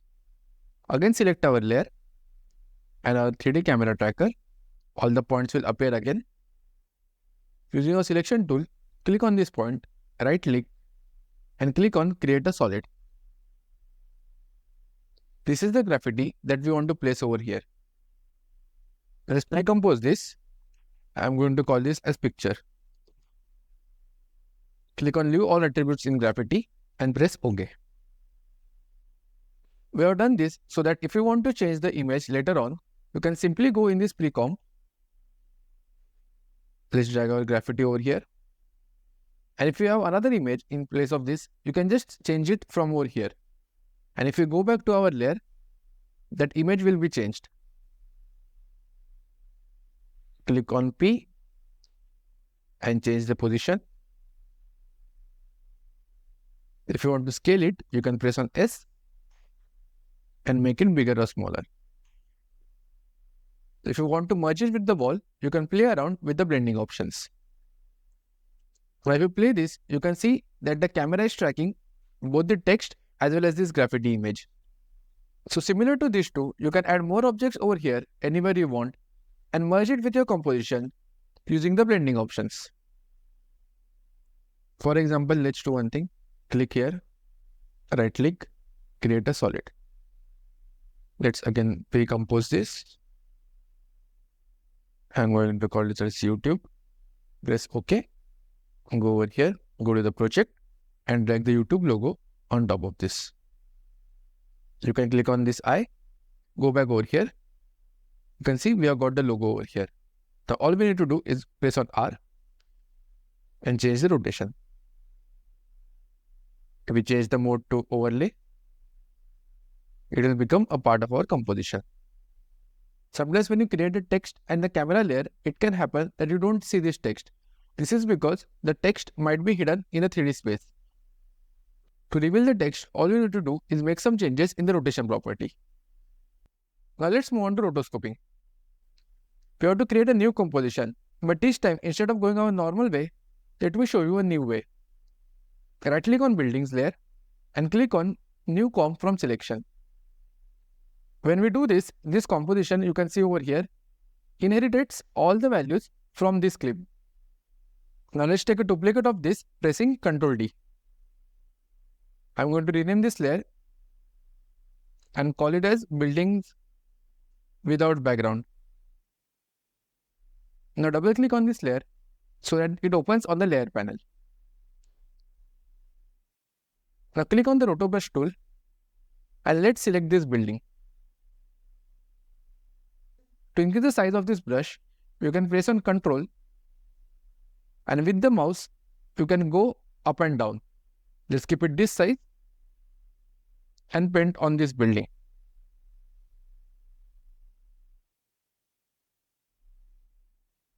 Let's zoom in. As you can see over here, it has also selected some parts from the building which is next to it. To remove that selection, let's first decrease the size of our brush, Ctrl and decrease the size. And now press on Alt. You can see that the color of the brush has changed. Now if you select on this, it will remove that selection. Let's do it on the edges. We have got a straight line. Let's see this over here. We have some extra selection. Let's remove that as well. Let's again decrease the size. Pressing Ctrl, make it small. And now with the Alt, I'm going to remove this selection.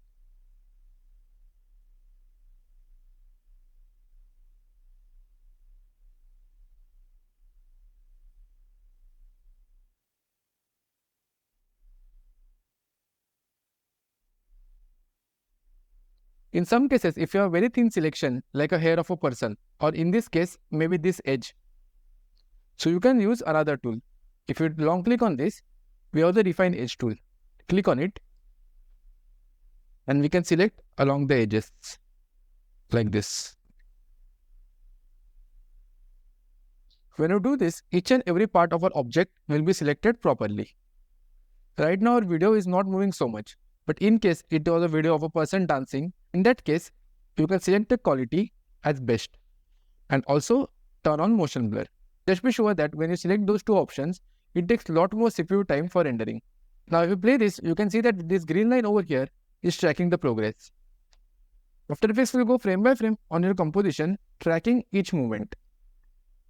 At any frame, if you feel that After Effects is going out of your selection, at that point, you can pause, press Alt, and again you can revamp your selection. Let's play this again.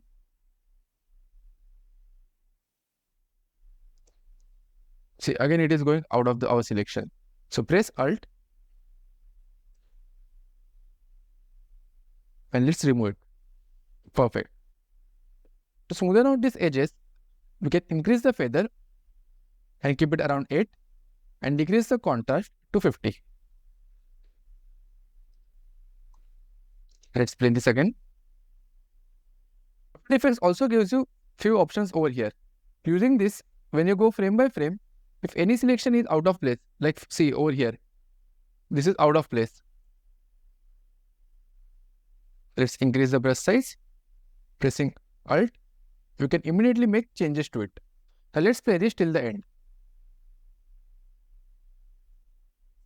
I have trimmed the clip down to 6 seconds so that it is easier for us to render. If you are happy with the result, click on freeze. Don't worry, this is not the final freeze. If you find any issues later on, you can come back to this layer and click on unfreeze. Let's go back to our composition. If you unselect this layer, you can see that the background is removed perfectly. Now let's take the learnings from our last lesson and add the text on top of this building. Click on this layer and click on track camera. Let's zoom in. This will give you the points where you can add the text. Let's select few points and click on create text and camera. As you can see right now, the text is hidden. So click on the text layer and press on R. Now play around with the text properties.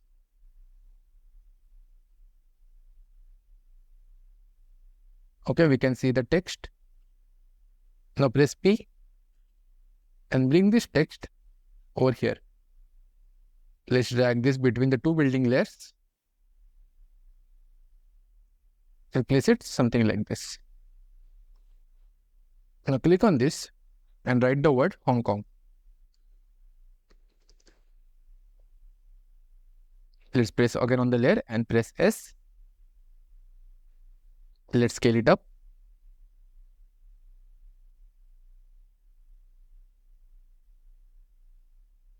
Using the selection tool, let's place it over here. Take the player to the start and let's add keyframes. Press P, add a keyframe over here. Take it few frames to the right. Add another keyframe and let's drag it up. Something like this. Select both the keyframes and press F9. Let's make this full. Okay, so if I play this now, the text will emerge from behind the building. And as we have done motion tracking, it is getting tracked to this object. So even though the camera is panning down, the text is going to stay at this position itself. So it gives the viewer a notion as if the text is part of this composition. So in this lesson, we learned the following.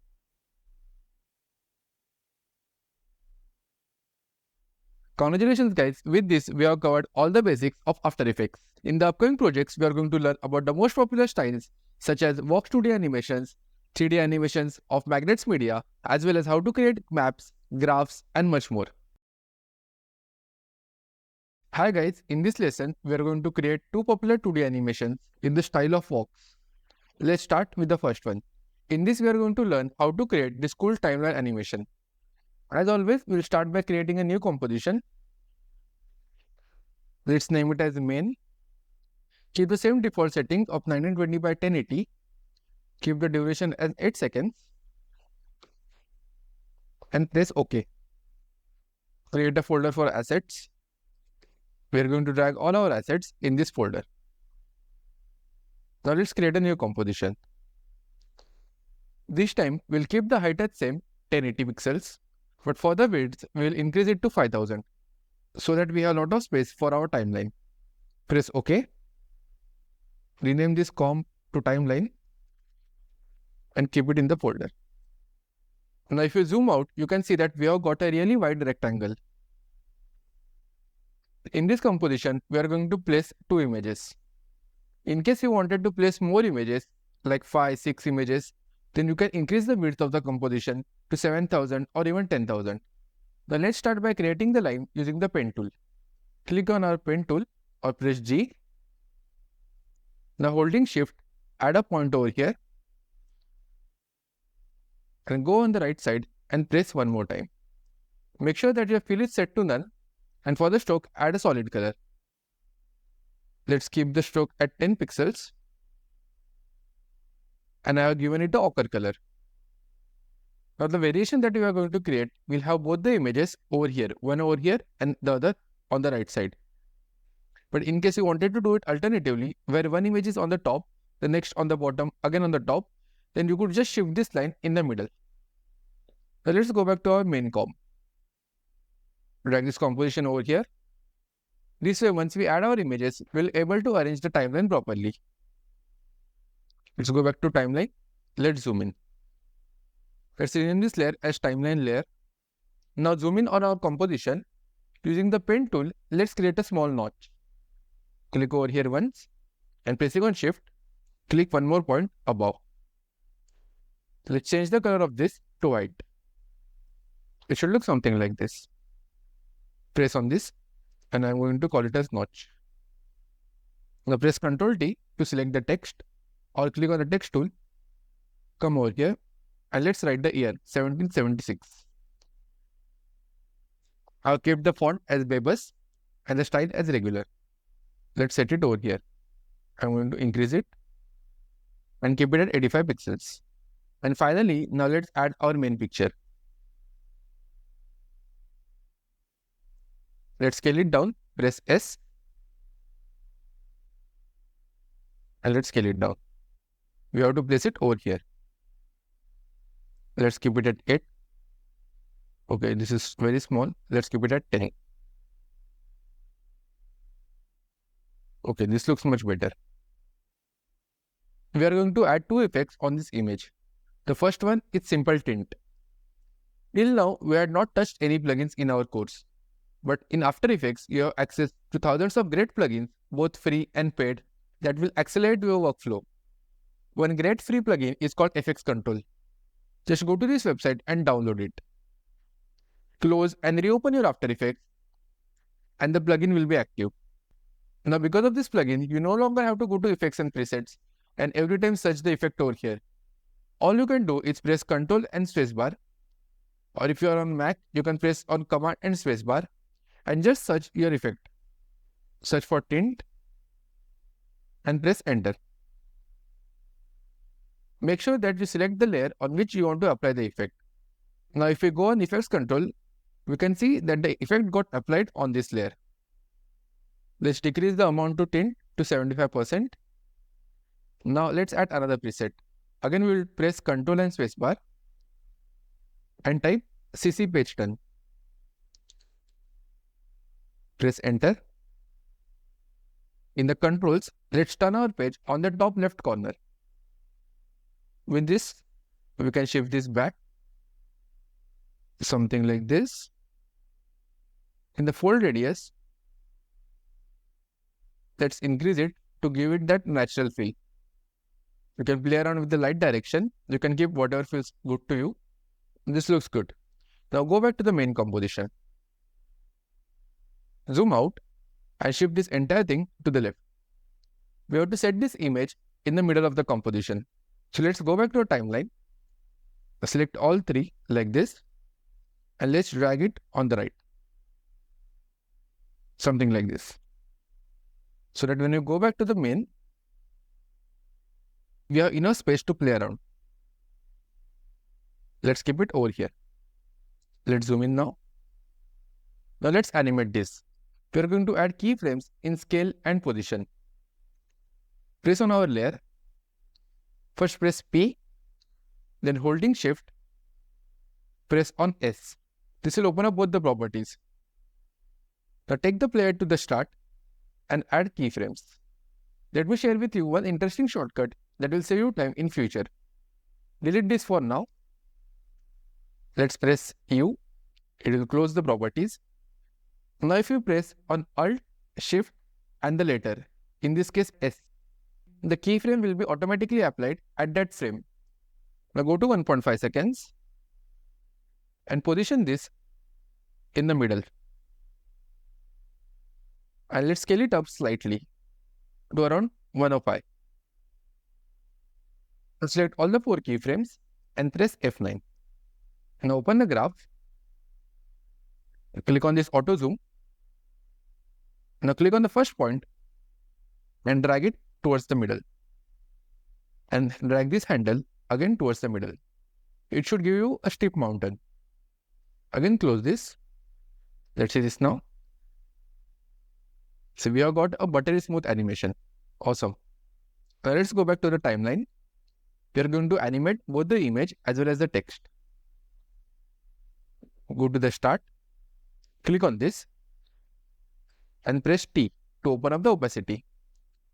In fact, select both the layers and press T.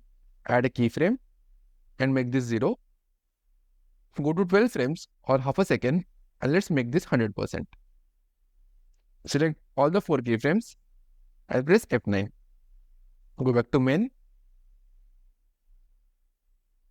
Lastly, let's enable motion blur to give this a finishing touch. We are going to enable it in all the layers. Similarly, go back to main and let's enable it over here. So let's work on a second image. Go back to our timeline composition. Press U to close them. Now select the notch, the ear as well as our image and press Ctrl D to duplicate all the layers. Now drag them to the top. This image will slide in at 3 seconds. So selecting these 3 layers, let's drag them to 3 seconds. Now press U to open up all the keyframes. Take the player to 3 seconds and drag this to the right. We can place it somewhere over here. Perfect. Let's change the year. We are going to call it as 1780. Let's go back to our project panel. We have to change this image with the one where the person is with the family. To replace it, firstly select the layer, then select the image with which we have to replace it. Pressing on Alt, drag it down on top of it. As you can see, the image has got perfectly replaced. Let's click on it, go to Effects Control. Let's make some changes to the paste and preset.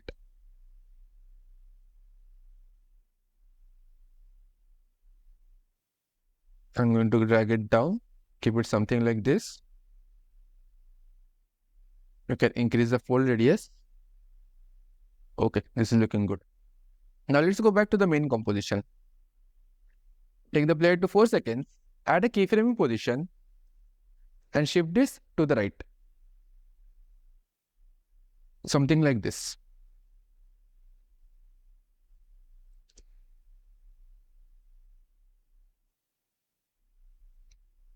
Perfect. Make sure that this is also positioned somewhere in the middle. This is looking great already. Now let's add the background to our main composition. Go back to project and let's drag this as the bottom layer. Open up the scale property pressing on S and let's scale it down. Take the player to the start. Add a keyframe in scale. Take it to 5 seconds. Let's scale it up to around 65. Similarly, let's add a keyframe in position. Press on P. Take the player to the start. Add a keyframe. Go to 5 seconds. And let's shift it to the right. Perfect. We are doing this to keep the background moving so that we don't lose the attention of our audience. Now finally, open the opacity, pressing T and keep the opacity as 20%. Let's again add the tint effect.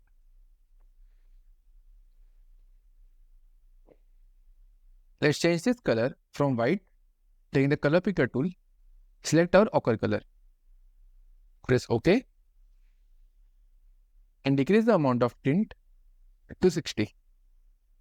Now finally, to give it some finishing touch, let's add a smoke overlay. I have given you 2 options. You can use whatever you want. Drag it on the top of this. Let's open up our blending options. Using this button over here, you can keep it as screen or even overlay. Let's press T and decrease the opacity. Keep it 15 or 20. Let's see our final result.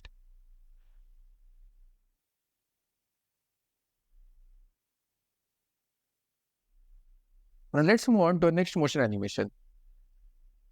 In this, we are going to create the slice building animation like walks. While creating this 2D animation, we are going to do a lot of masking and keyframing. Open new comp and call it as building. Keep the dimensions as 1920 by 1080. Duration can be 5 seconds. And press OK.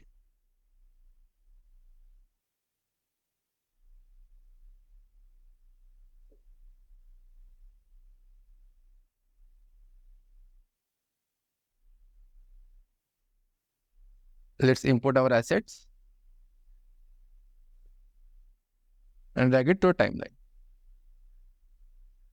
Pressing S, let's scale it up properly. This looks good. Before we start the masking, we need to create a copy of this. So clicking on the layer, press Ctrl D. Now let's zoom in. Click on the pen tool and we are going to create a mask over here around this. Let's click over here.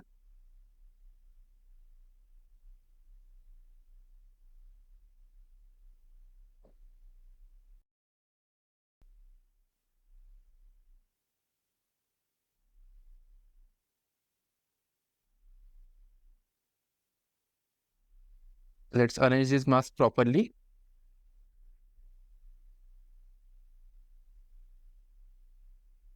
Make sure that only the section above is visible.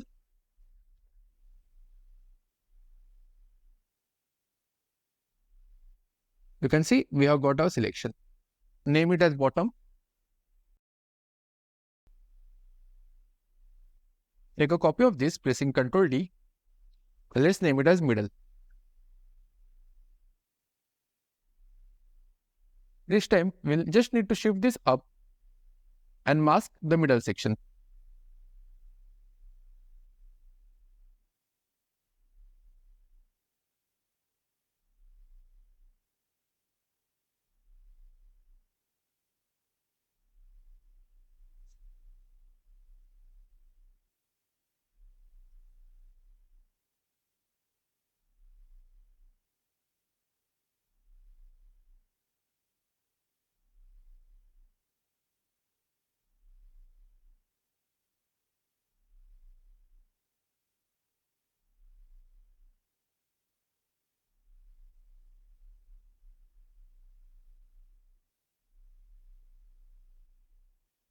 Perfect. We have got the middle section as well. Now let's do it one last time for the top section. Press Ctrl D and rename this as top. So let's just drag this mask above.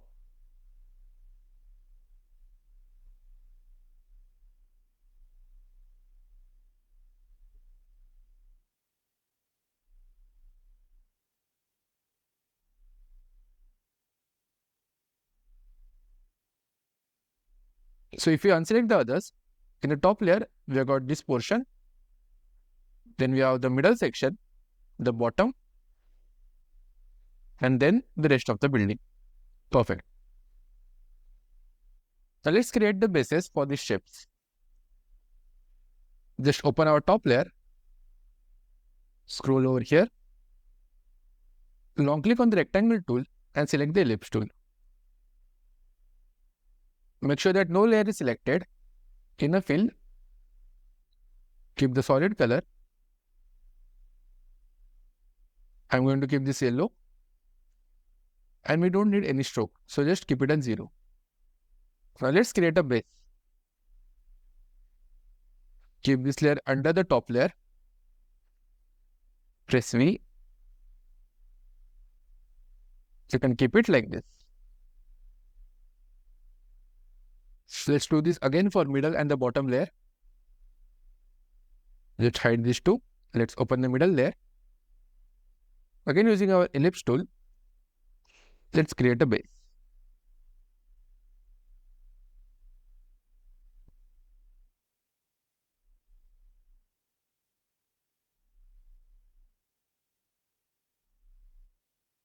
Place this below our middle layer.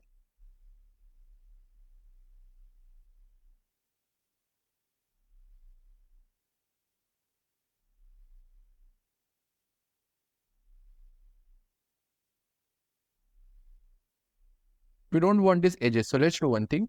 Selecting this,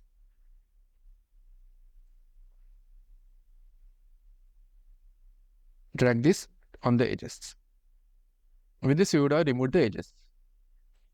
Let's do the same for this point. Keep it over here and let's rearrange this. With this, we have removed the edges. Perfect. Now let's do it one last time for the bottom layer. Unselect these two. Select our bottom layer. Click on our ellipse tool and let's create the base.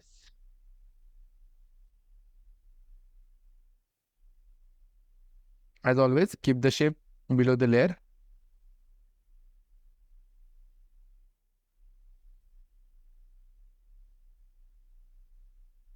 Press V and let's arrange it properly.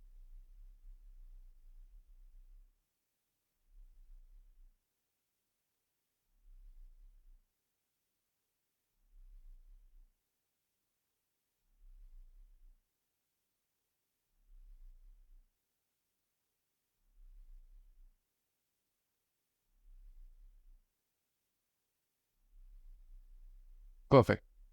Let's select all of them. We got our layers. Now you can press U to close all the layers. Now before you animate this, let's select the layer and the corresponding shape and let's pre-compose it.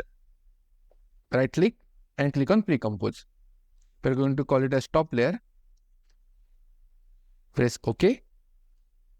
Let's do the same for the other two layers. Pre-compose, middle layer, and we have the bottom layer.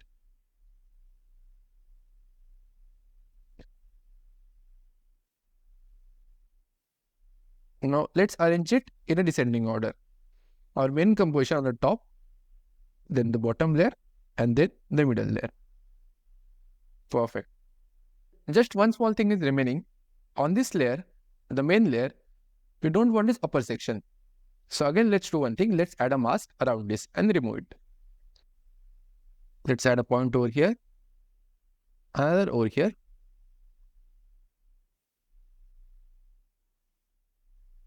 Let's keep it like this.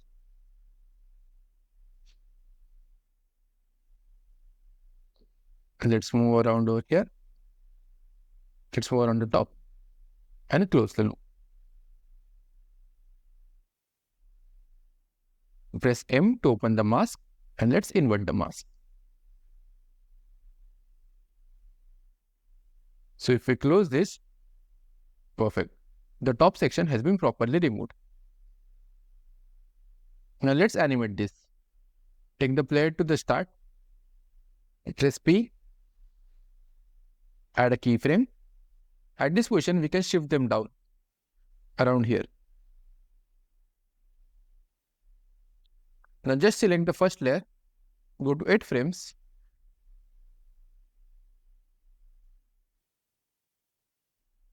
And bring it up. Let's go 2 frames to the right. That is to 10 frames. Select the next layer and again bring it up somewhere over here.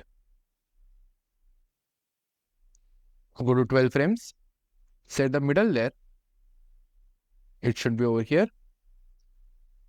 And let's do it one last time for the top layer and bring it all the way to the top. You can just play around with it. Select all the layers and press F9.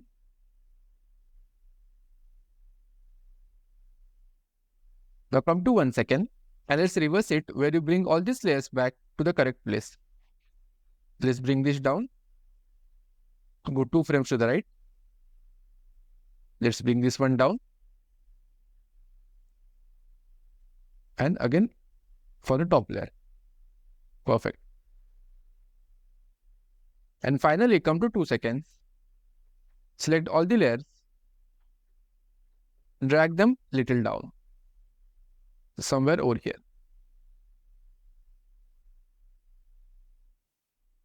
So it will give you animation something like this. Keep it at 16 frames. Let's see this one. Now to complete this, let's add a solid layer. Click on New, add a solid layer. Let's call it as background. Select the color as gray, press OK and OK. Drag this to the bottom. Press Ctrl and spacebar to open up our effects console and type grain. In the viewing mode, change it from preview to final output. Press Ctrl and spacebar and add posterize time. Here change the frame rate from 24 to 12. This will give us the frame rate which Vox uses in their animations. Perfect. Let's see the final result.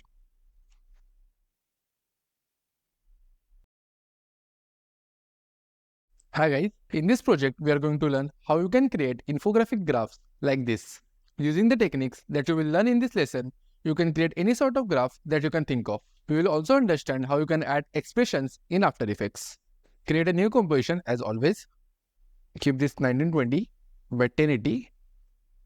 Let's name it as 2020 because that is the name of the graph bar that we are going to create. This can be 5 seconds and press OK. For the bar, we have to create a vertical line. So let's select our pen tool. Make sure that the fill is set to none and the stroke, okay, let's increase it and let's keep it all the way to 100. Click on this. We want to keep it as a gradient and press OK. Now select one point, pressing Shift, add another point. Click on this. Select any colors that you want. I am going with red and pink. Press on your selection tool.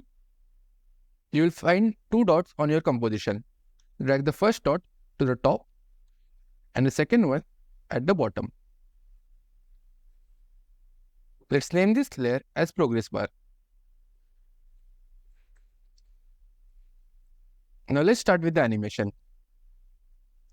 Go on the drop down, click on add and add trim paths. Again click on the drop down. Now using the end property, you can increase or decrease the bar size. Let's open up the shape. In path 1, let's change it to reverse path direction. This way, now if we change it, it will change it in the way that we want, wherein it starts from the bottom and goes up. Let's close this for the moment. Let's take a copy of this, pressing Ctrl D, drag it to the bottom, and let's call this as background bar.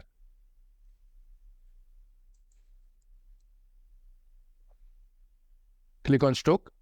We have to give it a solid color. Press OK. And let's keep the color as gray. Now to easily move between the values, let's add a slider control. Go to Effects. Click on our progress bar.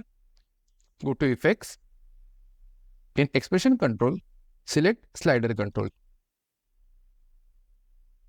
Let's rename this as Graph Controller. If you see in the drop down, you have the option of moving from 0 to 100.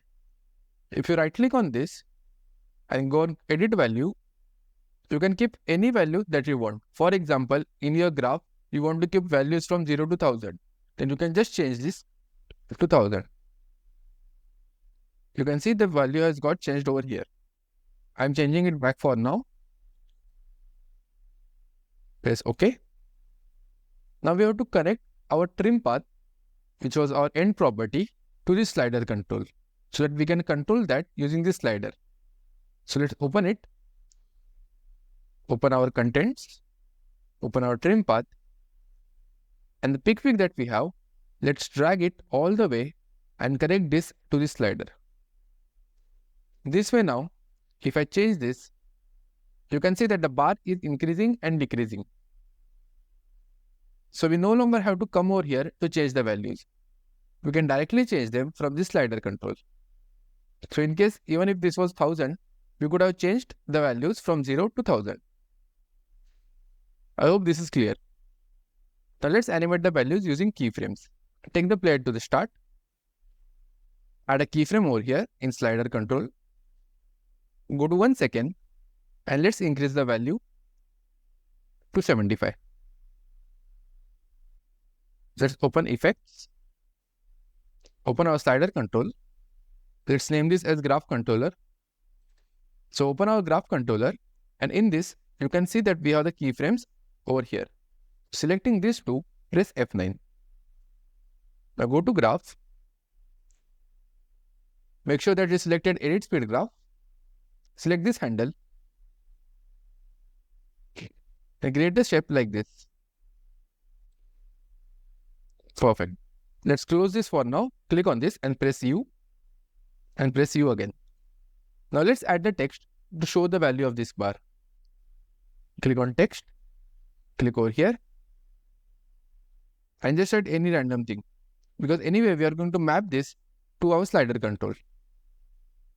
To do that, open up the source text property. If you remember our mogort lesson, we had added this source text to our text template. Similarly, now we will link this using this pickwick to our slider control. So open this and using the pickwick, drag it over here. We have got the value. So what did we do? We opened the source text. This is the text which can be linked dynamically so that we don't have to change it every time. So using the pickwick, which was over here, we simply linked it to the graph controller. So whenever these values change, this will be reflected over here. But as we do this, you can see that we have got a lot of decimal points. To remove those, we will need to make a small change in the expression of the source code. We have not touched expressions till now. Click on this drop down. This is your expression. You can think of expressions as snippets of code that help you automate animations or make any changes to the properties. For now, we are going to add the math round expression. So click over here, go to the start and write math dot round. Then open the bracket, delete the last bracket, go to the end and add the end bracket. Perfect. Now as you can see, the decimal points have been removed. Perfect. If you want to add any units to this, like for example 37 degrees or 37 degrees Celsius, then all you need to do is come over here, write plus, and in double quotations, add the percentage sign. As you can see over here, now we have the number in percentage.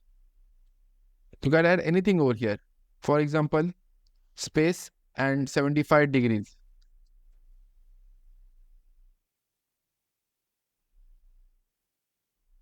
Anything that you want to add, you can add by writing plus and then the word. For now, I don't want anything, so I'm just going to delete this. Let's close this, press U. Let's come to the start. So now when the graph is changing, the number is changing as well. But what if you want to attach this number to this graph so that it moves up and down along with that? We can do that by creating nulls from path. This helps you control or animate points along the path of this object. Just click on our progress bar, click on the drop down, again click on the drop down, click on path, then click on path. Now go to Windows, scroll to the bottom and you will find create nulls from path. Click on it, make sure that you have selected the path, else this will not work, and click on trace path. This will create a new layer on your timeline. This layer is nothing but the null object that traces the path of this graph bar. Click on this, go to the effects control and remove the loop. Now open this. Over here we have the animation where it moves from 0 to 75. But we don't need it over here because like our end property, we're going to even link this one to our graph controller. So let's delete this. Taking the pickwick, let's repeat the same process. Oops, not here. Click on the progress bar. Now take the pickwick and let's link it to our slider. Right now you can see this is happening in the opposite way. When we are moving down, it is going up, and when we are going up, the square is going down. I will tell you the reason for this. If you remember initially, when we had created the progress bar, we had reversed the path from over here at the start. This is the reason for that. So many times it can happen that when you create any composition or when you create anything in After Effects, some things can go wrong. So rather than doing everything from the start, you can look for a solution for the same. When I tried to troubleshoot this, I found a very easy solution. Just open the progress bar. We have this link over here. Click on this and just press 100 minus. Now if we check, it is moving along with the bar. Perfect, right? Now click on the text, go to parent, and let's parent this to a null object.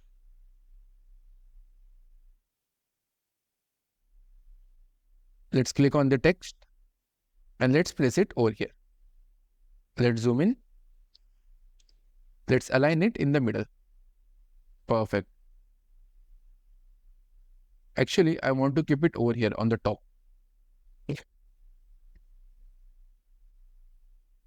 Perfect. Let's close all of them. Let's make one small change over here. Click on this layer, press T to open opacity, add a keyframe, pressing Ctrl and the right key, go one frame to the right or 2 frames to the right, add a keyframe, go back to the last one, and let's make this 0. We can even keep it over here. Once one graph is complete, the rest of the animation is pretty easy. All you need to do is take a copy of this, go back to our project, click over here and press Ctrl D. We have got a copy of this bar. Double click on this, click on our progress bar, go to our effects control, and let's change this from 75 to maybe let's keep it 85. Okay. Now let's create a new composition. Go back to project. Let's call it as our main graph. Everything can remain the same. Press OK. Drag our 2020. And below that, let's drag out 2021. We can slide it on the right. Actually, this is not moving properly. Let's see what is the issue.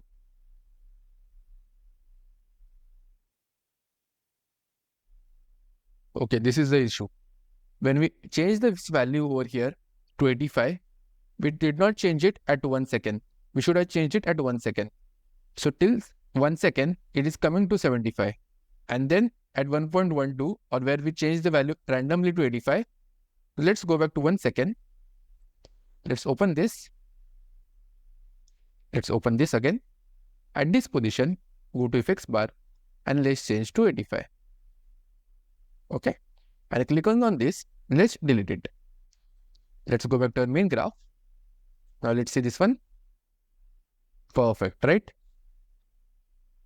Once you start practicing this more and more, you'll be able to quickly find out your mistakes.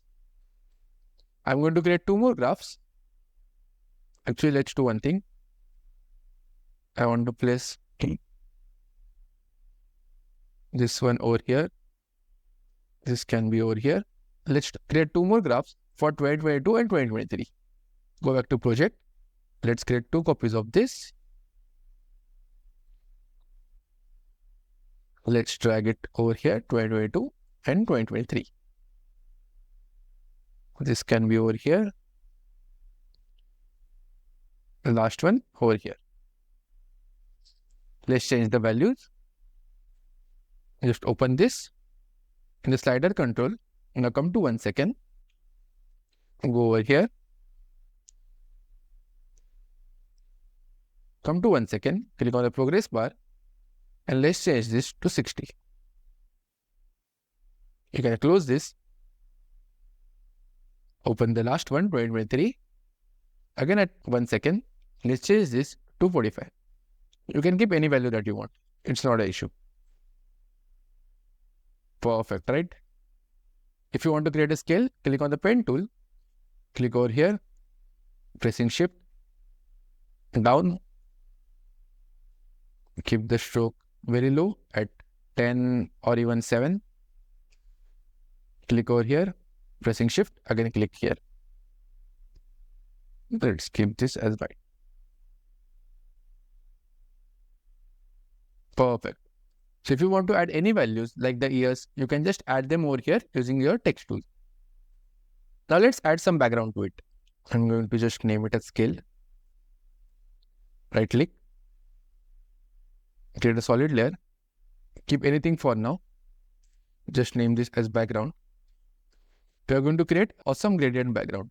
Click over here, press Ctrl spacebar and search for 4 color gradient. Let me show you one great website. Click over here on this one. Start the generator. You want 4 colors. I deleted one and just press on spacebar. Let's just copy this and I'm going to replace these colors with that one.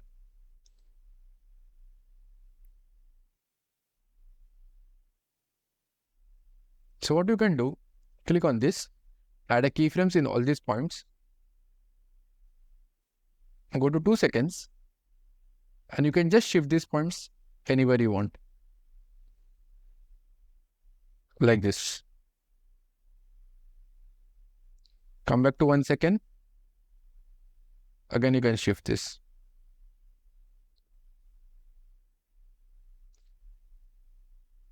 Perfect. I'm just going to add the values.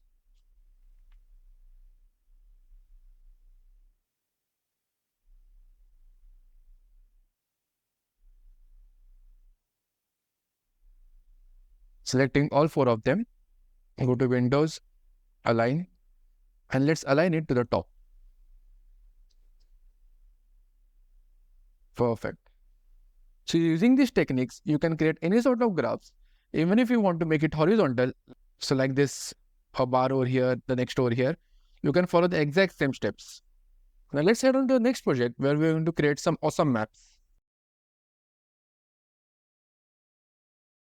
In this project, you will learn how you can create this dotted line map animation.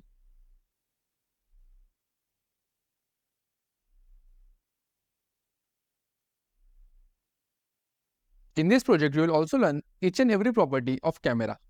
The first thing that you need is a map. Let me show you 2 awesome ways of getting them. You can go to Google Maps. For the first animation, we are going to use this default map of Mumbai. Just zoom out so that we can see all the places with minimum signs. For our animation, let's go from Andheri West to Thane.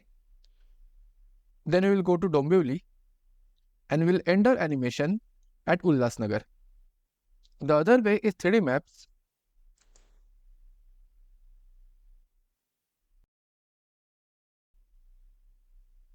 In this, you can open up the satellite view, click on More, and remove all the labels. Now if you press on Ctrl and shift your mouse, we get a 3D map. We're going to use this map for our second animation. Let's go back to the first one. I'm going to take a screenshot of this and then drag this to our media pool. I have already provided this to you in our assets. Coming over here, I'm just going to import our assets. Create a new comp. Let's call it as main. Keep the duration as 10 seconds and press OK. Let's drag our Mumbai map to this composition. Pressing S, let's scale it up. As already mentioned, we are going to go from Andheri to Thane, then to Dombivli, and we'll end our dotted line at Ulhasnagar. Now click on the pen tool, make sure that no layer is selected. Click the first point at Andheri, second point at Thane, third point at Dombivli, and last point at Ulhasnagar. Now selecting the Convert Vertex tool, click over here. Let's drag this down, something like this. This one, it can be over here like this. Again, click on this one. Perfect. Let's zoom in.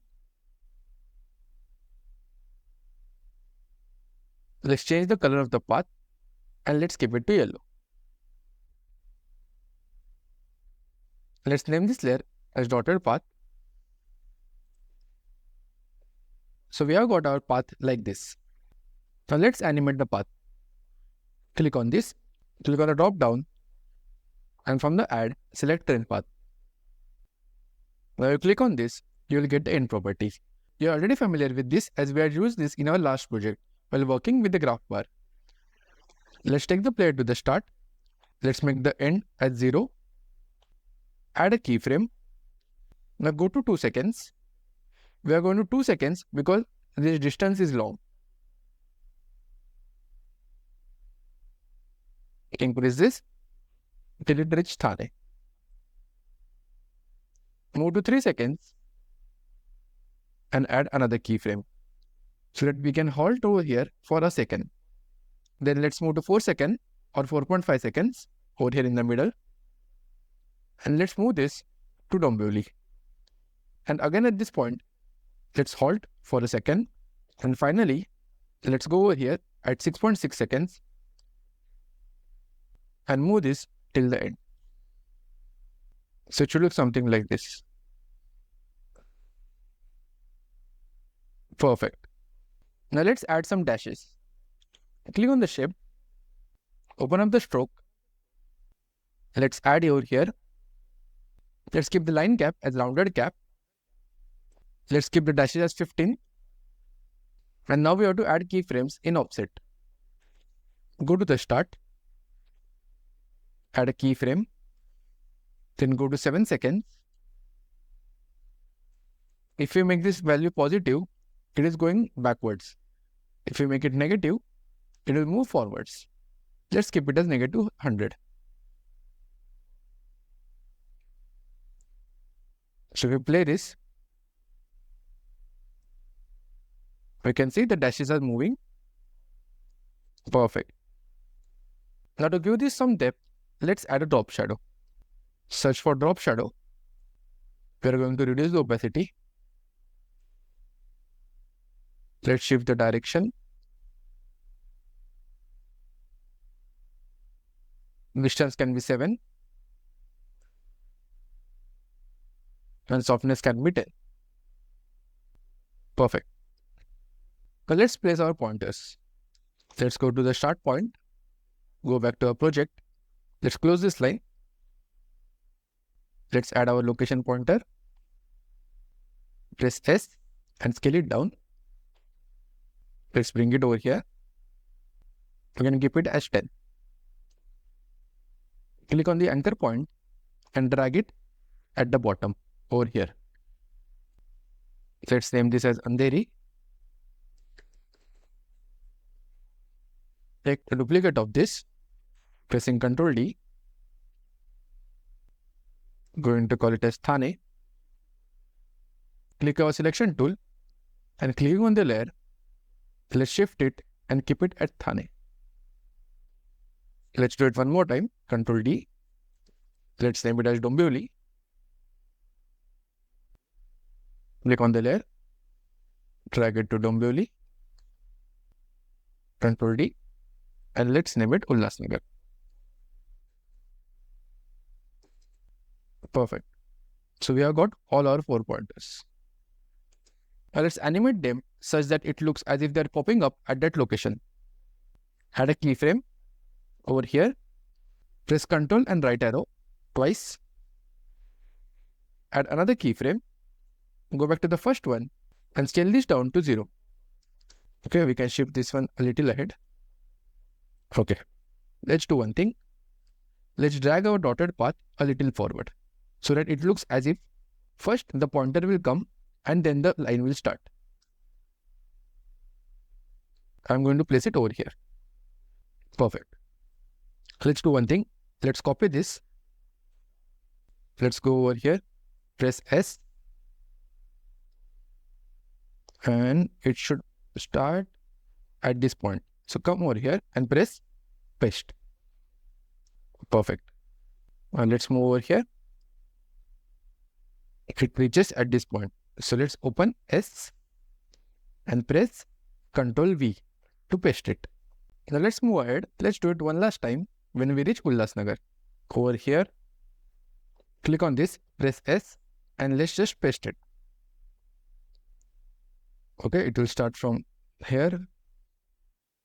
It will move. It's perfect. Once done, select all the keyframes and press F9. Let's press Ctrl A and close all of them. Now let's add a camera to give this a 3D look. Right click, New, Camera. Let me tell you some important settings in camera. The first option over here is the type, 1-node camera and 2-node camera. The 2-node camera is the most commonly used type in After Effects. This one is best suited in situations where you want the camera to always focus on a specific point or object while you move the camera around it. For example, we have a location. Let me just tell you. For example, if you want to focus on this object or point and we want to move the camera around it, for this we have to use the 2-node camera. Let's open this again. The next important is the focal length. You can choose this focal length from these presets. If you keep it at 35, even your focal length will change to 35 mm. This has the same properties as the lens of your camera in real world. This basically shows how zoomed in or zoomed out the camera is. A low number, for example, if we zoom in 11 mm, it means a wider view. You can see more of your screen. While if we increase this, if we keep it at 50 mm, it means you're zoomed in. As beginners, you can keep the default as 50 mm for a balanced look.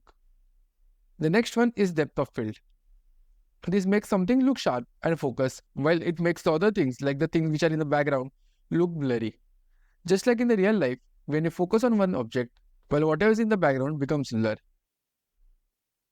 Then we have two options, the zoom and the focus distance. I'll show it to you in a second. Just remember that zoom controls how close or far the camera is from the object that you're looking at. Higher number brings the camera closer. Like when you increase this, it brings the camera closer to your object, so it gets zoomed in, while lower number, it takes the camera further away, so it zooms out. The next is focus distance. This is the distance between the camera and the object. The last two options are aperture and f-stop. Aperture controls how much of your scene is blurry when using depth of field. So bigger aperture means more blur, while smaller aperture means less blur.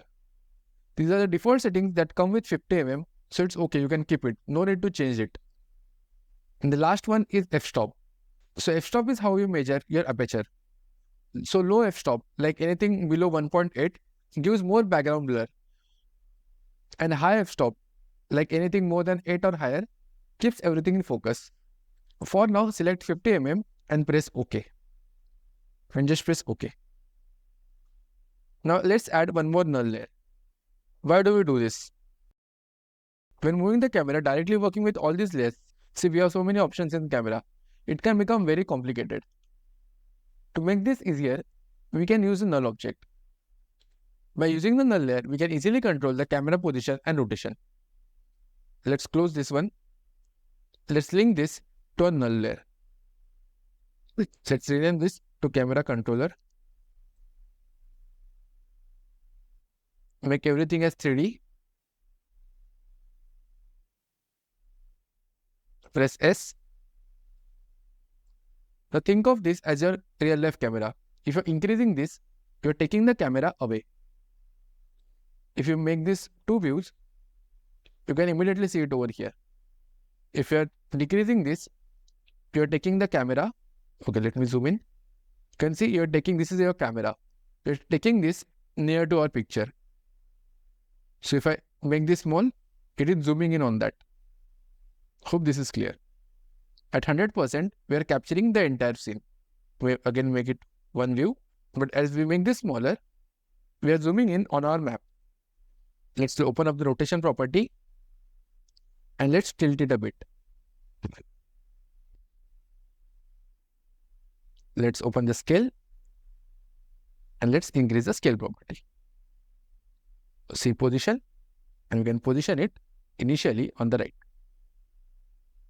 Right now, all the icons are 2D. Let's make them 3D. Let's go to the end, click on Andheri, press R to open up the rotation property,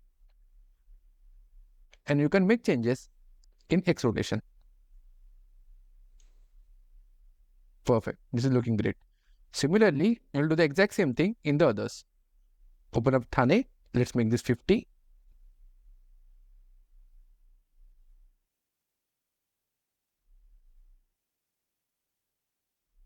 50. Press R. In the orientation, to keep the X rotation as 50. Perfect.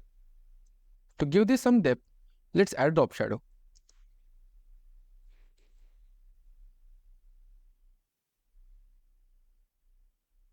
Let's zoom in on this.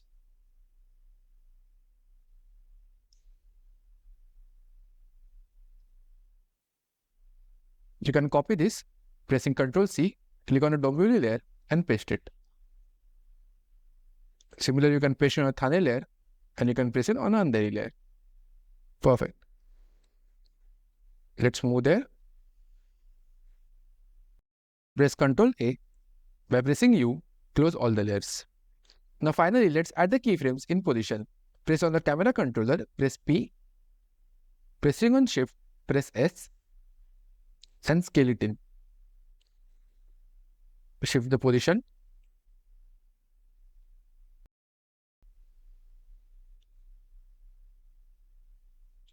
So this will be our starting point. Okay, we have one issue over here.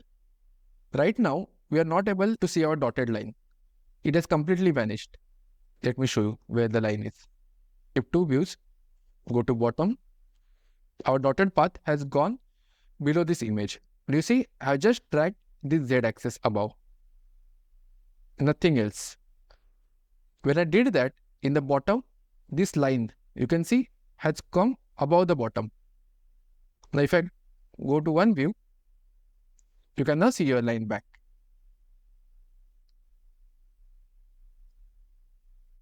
Perfect. So this is clear. Press U again to close this. Now let's work on our final keyframes. Add a keyframe at the start. We can zoom in more. We can shift this so that only Andheri West is in focus. Now as the line is moving, okay, the line goes here. So at this position, the scale can be 42. It doesn't matter. We have to shift our camera. Okay, we'll shift it on the right and we'll shift it to the top. Perfect, like this. Now over here, it is going to take a rest for a second. So add another keyframe. That as the camera moves, you have to again move this. So we'll move it to the right.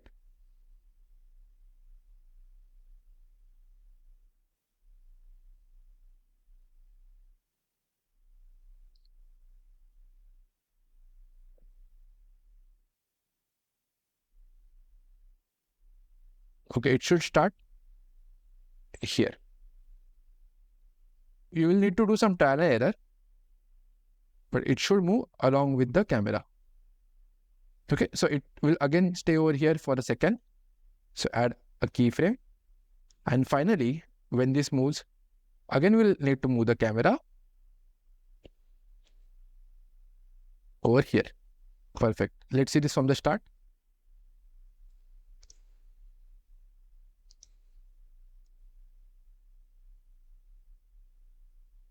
Okay, so we start from Andheri West. It is Thane. We move to Dombivli. And finally, we reach Ulhasnagar. Awesome. I'm just going to make some small change here. Okay. Perfect. Awesome, guys. Let's see our final composition.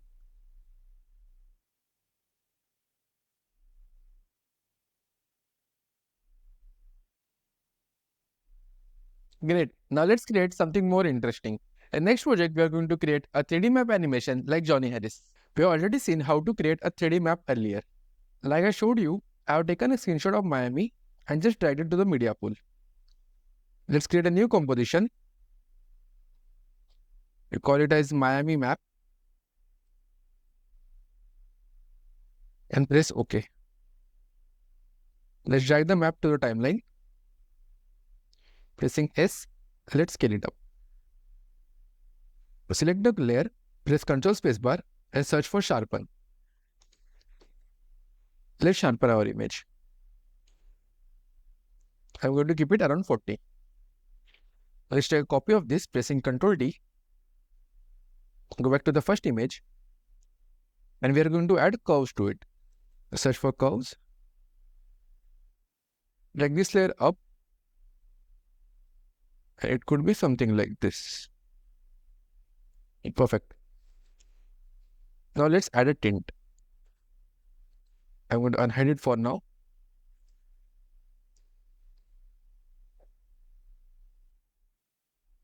Change the color white to yellow. Okay, I'm going to keep this color. Unhide the top layer.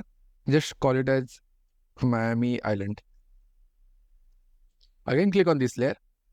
And finally, let's add the brightness and contrast.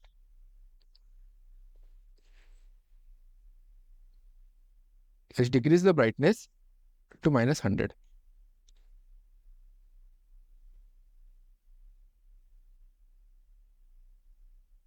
Perfect, something like this. Now unhide the top layer. Let's zoom in. Now we have to mask out this area using our pen tool. Select our pen tool and create a mask like this.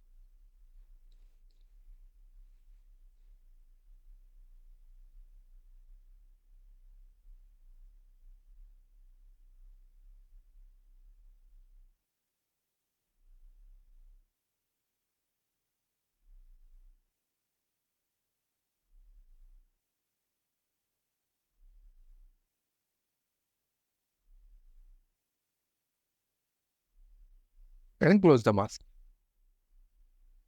If you want to make some changes, you can make it like this.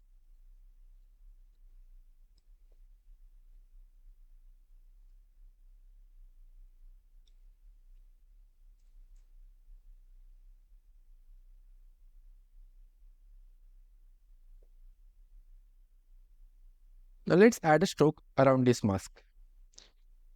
Click on the layer, search for stroke. Let's change the color. Okay, let's give it this color. Now to animate this, take the player to 1.5 seconds. Let's zoom in. Take the player to 1.5 seconds. Add a keyframe in end. Make this 0. Go to 3 seconds. And make this 100.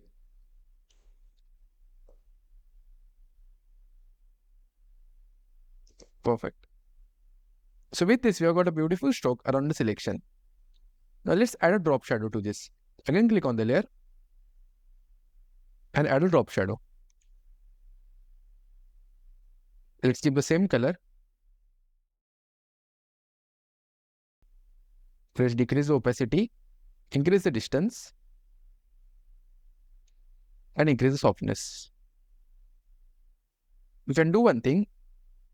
At the start, add a keyframe over here. Press P, add a keyframe in position. Go to 2 seconds and shift this little to the right and little above. Something like this. Let's increase the distance. We'll keep it such a way that we hide the island which was below. Let's make it soft.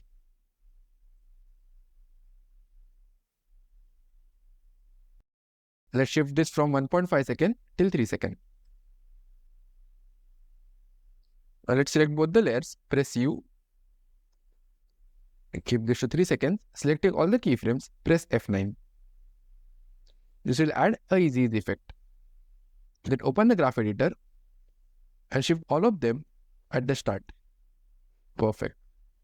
Let's close the graph editor. Press U to close the property. Now press T to open opacity. So we'll do one thing. We'll make this island emerge at 1.5 seconds. So let's add a keyframe at 1. Over here, it should be 100%. Go back few frames. Make this 50. Go back few frames. Increase this to 74. 43. You can keep any number. Basically, we are going to create a flicker effect.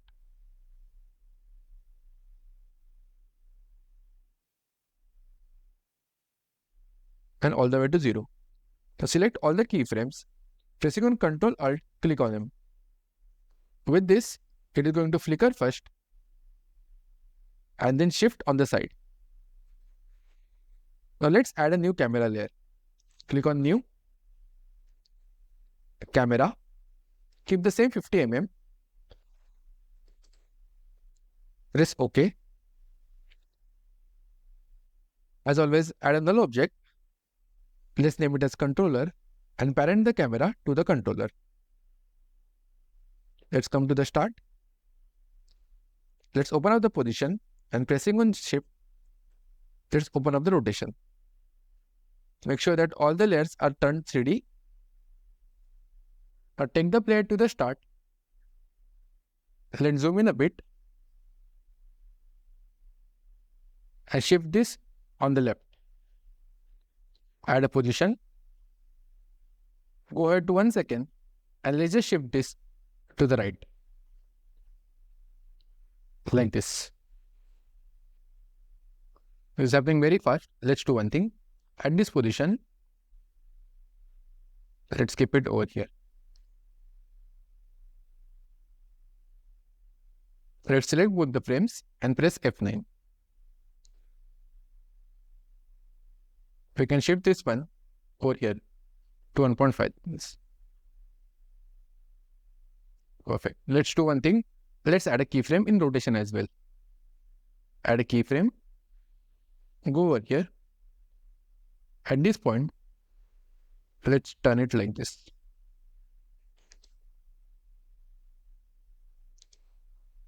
Select both, press F9. Perfect. Now finally, let's add a text with a callout. Select the pen tool.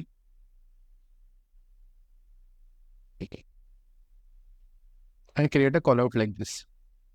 We'll increase the stroke to 7. And let's just change the color to this ochre. Let's open this. Add trim path. Open the trim path property.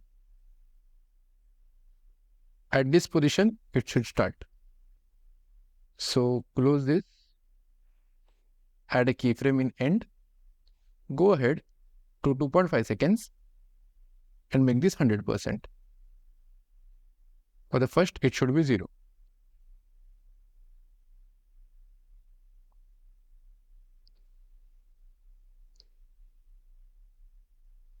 You can keep it to 3 seconds. So let's add the text. I'm going to write Miami Tower. Select this. Change the color to white. Increase the size. I'm going to keep it as Montserrat.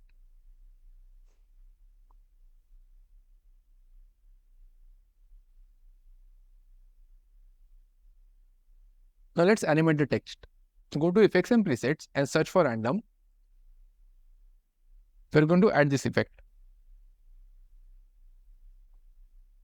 Let's do one thing. Let's press U to open up. Perfect. Now let's see the final result. With this, you have got a complete idea how you can create different type of maps and how you can animate them using 3D camera. Now let's tackle some advanced projects. In this tutorial, we are going to learn how to create this awesome motion animation like the famous YouTuber Iman Gadzhi. As always, let's create a new composition. Let's call it as book and press OK. Drag the table background to a timeline. Press S and let's scale it up. I created this for free using AI on the ideogram website. We have to blacken the edges of this image so that the focus is on the middle.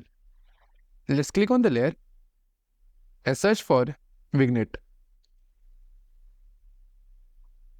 Increase the amount to 150 and the angle of view, let's increase this all the way to 100. Now let's give this a reddish tint. Again, let's add the tint. Click on the white color and change the color to maroon. Let's decrease this. Let's keep it around 65. Perfect. This takes care of the background. Now let's add the airplane. Go back to the project. We'll keep it very simple. Let's keep the plane over here. Let's first decrease the scale. We'll keep the plane over here. Press P, press Shift, and also press R. These are the two properties where we are going to add the keyframes. First, let's add a keyframe in position. The next keyframe will go at 0.5 seconds and change the position and keep it over here. We are going to fly the plane in a curve, not in a straight line. For doing that, click on the pen tool and drag it like this. This will give you a curve. So you can see the plane is flying in the curve. We can also enable motion blur.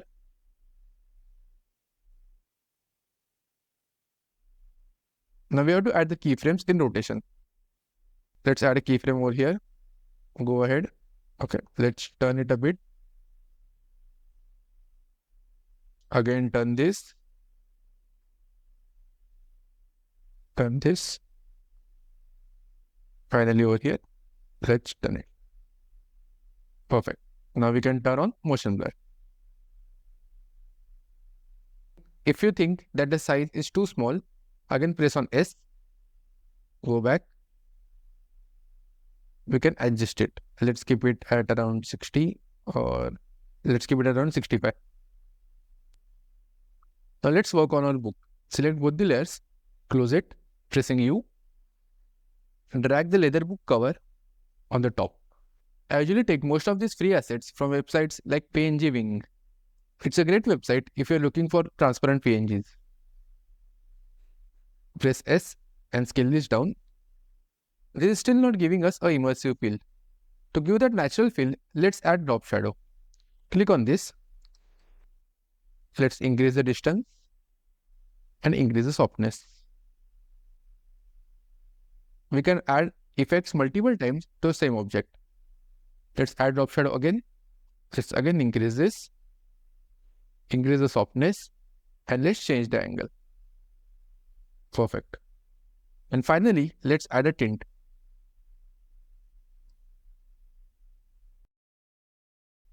Scale the amount of tint down to 10%.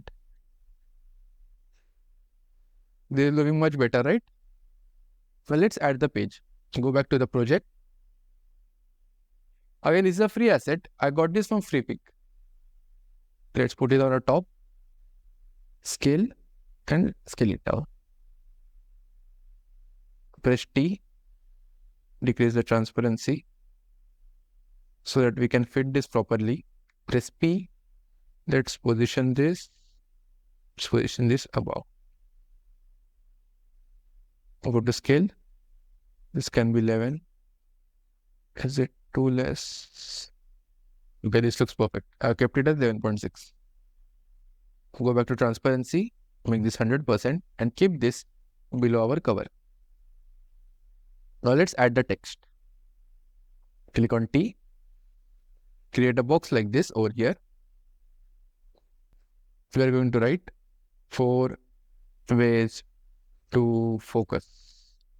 Okay. Let's increase the size. I'll give the font as Papyrus. Let's increase the size and keep it like this. We'll change the color to white. Select the text.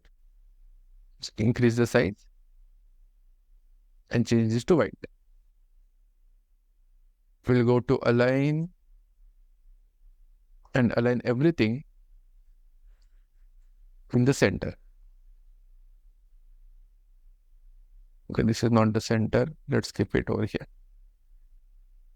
Select all. Let's increase the space. Perfect. This looks good. Now we are going to repeat the same process 4 more times for the pages. So I'm going to name this layer as page 1. Let's copy this and paste it. Drag this down. Hide these 2 layers. Let's change the color to black so that it is properly visible. Let's write 1. We're going to write the word meditate. You can write anything that you want. This is just for example. So you can take a copy of this, Control C and Control V. So you've got a page 2. Let's drag them below these 2 pages. I'm just going to write avoid distractions. Let's change the font size.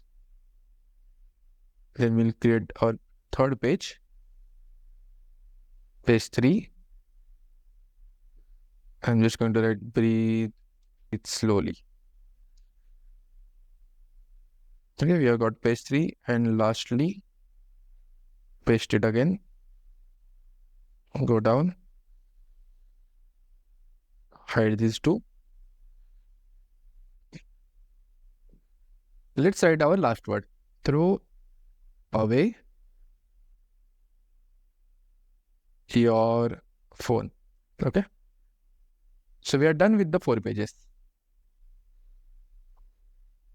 Let's make them visible.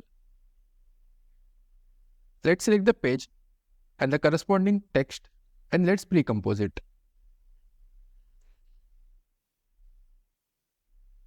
Just name it as page 1. I'm going to do the same for the others.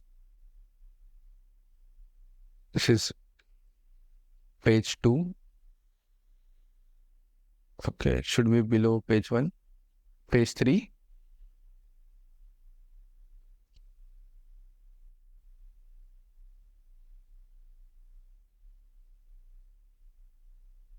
Page 4. Pre-compose page 4. And don't forget to pre-compose our first main layer. We're going to call it as book cover. Now let's start with the animation. We are going to use the effect CC page turn to turn these pages. So click on our first layer. Search for it. In the controls, select classic UI. At a direction of 4, it's set to -60 degrees. So if you take this pointer near to this book, you can see the page is getting turned from this point. We don't want that. We want the page to turn from here. So in order to do that, let's change the fold direction to -90 degrees. This way now, if you bring this closer,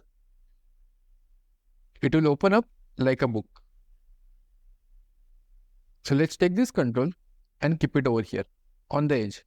We're going to keyframe it. Let's go to half a second. Now add a keyframe in fold position. Go to 1 second. And turn the page. We'll keep it like this. I'm aware that there is a gap right now, but we'll remove it at the end. So don't worry about it. For now, let's just turn all the other pages. Press U. Select both these keyframes and press F9. Let's do one thing. Let's start this at 1 second. And I'm going to adjust this between half and 1 second so that we have enough space for it to turn. Yes, this is looking more natural. So I kept this at 18 frames and this is at 1.12, which is 1.5 seconds. Now we don't have to go to each layer and do this again. Select this and press Ctrl Shift right key. At this position, we want the next page to turn as well. So let's copy this effect. Over here, press Ctrl C. Go on page 1 and press Ctrl V. So this page will turn, then the next page will turn. Perfect. Let's do the same thing again. Take the player to this position, press Ctrl Shift and the right key. Click on page 2 and paste it. Perfect. Press U to open it in page 2. Go over here, press Ctrl Shift right key. Go on page 3 and paste it. Press U. Ctrl Shift right key. Click on page 4 and paste it. Perfect. So now 1, 2, 3, 4, 5. Yes, all the pages will get turned. But we are facing one issue. Let's close all of them first. Press Ctrl A. Go to page 1. When this is turning, on the back side, we have this 4. We don't want that, right? We want the back side of page 1. This is because over here in the back page, it is still linked to book cover. Just change it to page 1. Similarly, page 2, change it to page 2, page 3 and page 4. Now, when the fourth layer is turning, we don't need this. We need the leather cover. So let's do one thing. Let's take a copy of this. Press Ctrl D. Now you can drag this to a timeline. Select the page 4, go to Effects Control, and for the back page, instead of page 4, let's select book cover 2.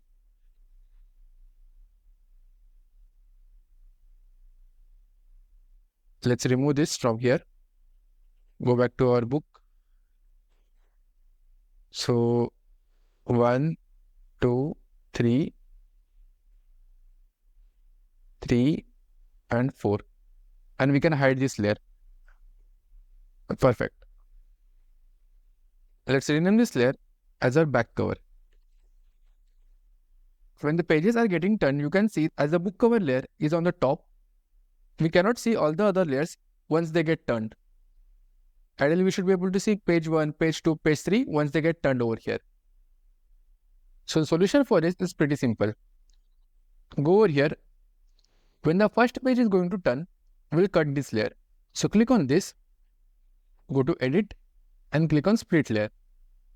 Or you can also use the shortcut Ctrl Shift T. Now let's place this layer above our book cover. So our main page is getting turned and page 1 is getting turned on top of it. So let's repeat the same thing for the remaining pages. Let's click on page 2, split this and bring it to the top. And let's do it one last time for page 4. So over here, click on page 4, go to Edit, or you can use the shortcut and use Split and bring this layer to the top. So we have 1, 2, 3 and 4. Perfect. Awesome. The only thing remaining is this gap between these two pages. So we can easily remove that. Let's click on our book cover. Press P to add a keyframe position.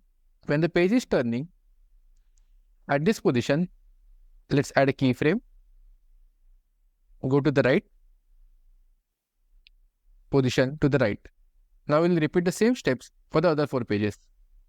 Select this, press Ctrl C, press P, paste it. Okay, at this position, it should be on the right. Okay, this looks good. Let's copy this. Go to the next page, press P and paste it somewhere over here. We'll need to adjust it, but this looks good. Press P. Let's paste it over here.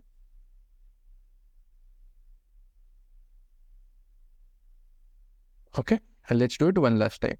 Press P and let's paste it. So there is a disconnect over here. No, there should not be any disconnect, right? We'll need to make some change. The starting position, it should be here. Correct, correct, correct. Oh, no, there is a gap over here. Let's delete this one.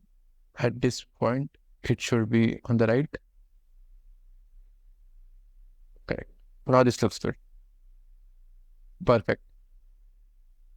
Let's see our animation. 1, 2, 3, 4, 5. Awesome. We have this white band over here. We can easily remove that. Go on page 4 and change the light direction. Okay, so we have our hardbound book. Now let's select all the layers, right click and pre-comp it. Let's call it leather book. Press OK. When the book closes, at this point, we are going to shift it to the middle and rotate it a bit. Select our anchor point and bring this to the middle. Add a keyframe position and rotation. Go ahead. Let's just drag it to the middle of the table and rotate it a bit like this. Let's see. Perfect. Now select all the keyframes, press F9, select the graph and create a steep graph like this. 1, 2, 3, 4. Awesome. With this, we have got our awesome book animation. In this lesson, we will learn how to create minimalistic shots in the style of Danko. Let me first show you what we are going to create. We are going to follow this script. If you want to win, you need to push harder. Make time to build for yourself. Write a book, work out, eat healthy. Let's get started. Let's open up a new comp, name it as part 1. Over here, make sure to keep it as 1080 by 1920 because this is going to be in a short format. Keep the duration as just 5 seconds and press OK. Let's open up the grid. We have to create a straight line in the middle. Open up your pen tool. Let's scroll in. Add a point over here. And pressing on Shift, add a point on this side. Make sure that the fill is kept to none and keep the stroke as 10. Let's close this. We are going to call it as white line. Next, click on the ellipse tool and pressing on Shift, create a small ball. Let's keep the fill as white. Click on our selection tool and keep this in the center. Control Home. This will bring it in the center. Let's call this as white ball. Then let's press P and position it over here. Now let's animate these two. As we already have the position open, add a keyframe. Over here, add another keyframe. At this position, at 12 frames, it should be over here. But at the start, let's position it outside, like this. Now we have to bend the line to showcase the impact of the ball. So click on the white line, click on our pen tool, come over here and click once. And pressing on that point, just drag it up. We want a curve. In order to add a curve, you are already aware, long click on this and select the Convert Vertex tool. Come over here and click once. This will give you a curve. This change will happen in the path. So let's open this, open the contents, shape, open the path and add a keyframe. Now go back at this point, select this point like this and drag it down, again making a straight line. Press U to close this and again press U. So we can keep it closer at around 10 frames. Let's zoom in. Now let's go to 16 frames and selecting this point, let's again make it a straight line. Press on this and press P. Now take the player to 1 second and drag the ball down. Make sure that the side of the ball is touching this edge. So till now we get something like this. Perfect. Now we are going to repeat it one more time. This time the impact is going to be more. Again go to 1.5 seconds, add a keyframe and drag the ball up somewhere over here. Let's do the same keyframes over here. At 10 frames, add a keyframe. Go back to 16 frames, add another keyframe. Now come to 1.5 seconds. Select this point using our selection tool and drag it up like this. Perfect. Now go to 2 seconds. At this point, we have to again position the ball below. So click on the white ball and drag it down. Perfect. For a third time, we have to break this line. So let's first cut our white line at 2 seconds or 2.1 second. Press Alt and the right square bracket. Open up our proportional grid. Select our pen tool. Add a point over here. And add the next point over here. Let's repeat this. We'll add the next point here and a point here. And finally, to close this, we'll add a point here and here. This can be our left line.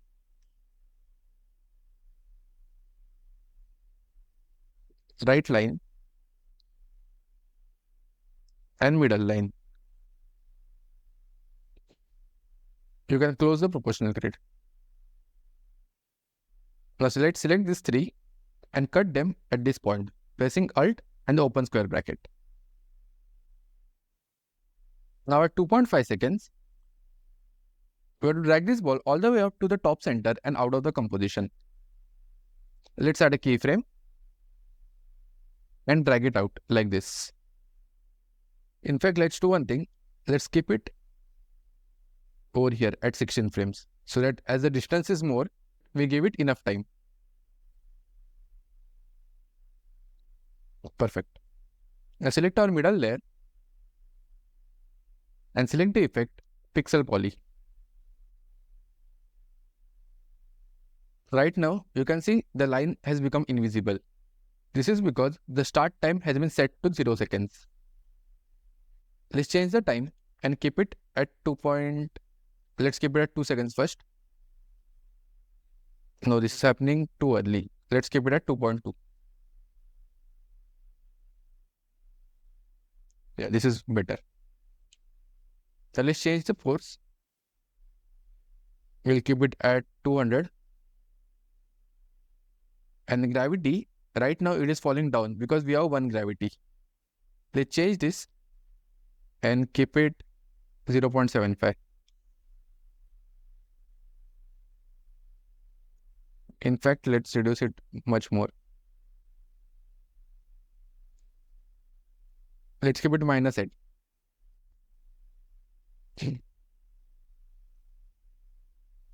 Yeah, this is much better. You can make some changes in randomness if you want. You can increase this so the particles will go everywhere. It completely depends on you. Now let's add a black background. We are doing this because even though right now you can see the color is black, if you click on this, it is actually transparent. We don't want that. We need a black background. Right click, new, solid, just mention BG and let's change the color to black. Press OK. Keep it on the bottom. Let's see this scene from the start to perfect. This is looking great. Let's save our project. Go to project. Now let's create our second composition. We'll just call it part 2. Keep everything else same. Let's keep it at 7 seconds for now. Go to part 1. Copy your background. Come here and paste it. You can resize it. Go back to part 1. Let's open our white wall. Go to contents, ellipse, and ellipse path. This will show us the size of the ball. It is 144. So go over here and create another circle.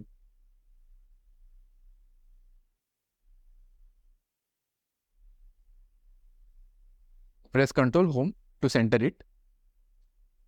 Let's again open this. Let's keep it as 144. We are doing this so that we can match both part 1 and part 2 seamlessly. Let's again call it as white circle and close it. At the start, it will be out of the scene. So click on this and press P, add a keyframe, go ahead to 1 second, add another keyframe. At the start, let's drag it down. Using a selection tool, we can keep it little slanted. Select both these keyframes, press F9. Open our graph, select this point and drag it to the start. This will add a smooth curve when it is reaching the center. Perfect. I will tell you why we did this.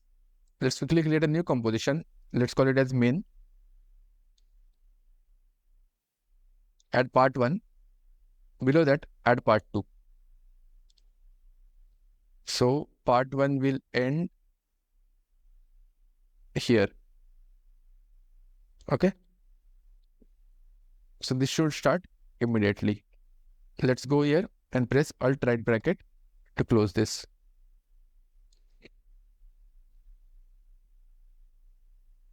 Okay, it's going out of the scene over here. So let's cut it here and drag it on the right. Perfect. It will break and it will come in the scene. Now go back to part 2. Press U to close this. Take a copy of this, pressing Ctrl D. Press U. We don't need any keyframes on that, so just select them and delete it. Select the fill and keep it to none. Now press S and scale it up. Like this. You can reduce the stroke and keep it at 7. No, in fact, we can reduce it further. Let's keep the stroke to 5. Let's name it as outer circle. Open a proportional grid and place it over here.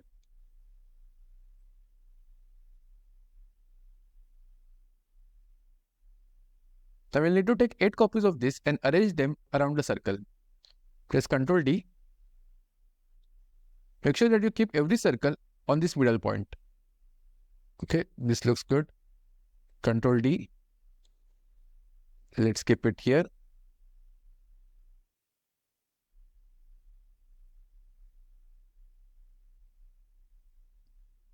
Ctrl D again. Let's keep the 6. Let's keep the 6th one here. Ctrl D again. and one last time.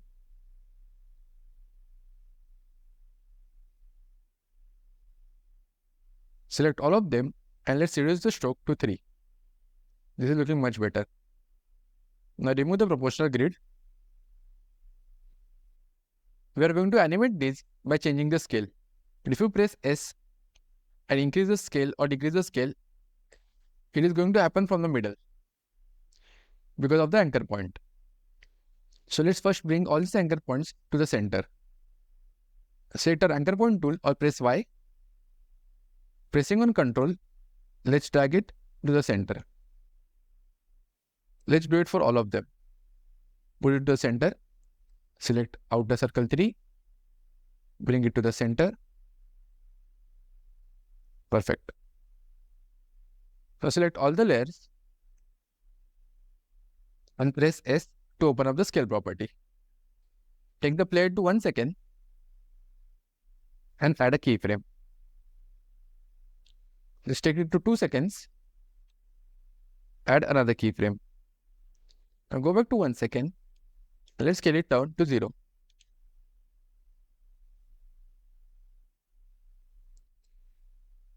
So it will look like this. But right now this is happening in a very linear motion and not giving us that smooth vibe. For doing that, we need to sequence the layers. Before that, select all the keyframes and press F9. Now again press U to close it. Now take your player to 1 second and press Alt and the left square bracket to cut it. Now let's zoom in. Go to 4 frames, that is 1.4 seconds. Select all the layers and press Alt and the right square bracket. Now unselect all the layers. Select the outer circle layer first, then pressing Shift, select the top layer. This is important else the sequence that we are going to create is going to happen the opposite way. So now go to Animation, click on Keyframe Assistant, Sequence Layers and press OK. Let's zoom out. Press U. Now drag this till 5 seconds. Bring the player to 5 seconds and press Alt and the right square bracket.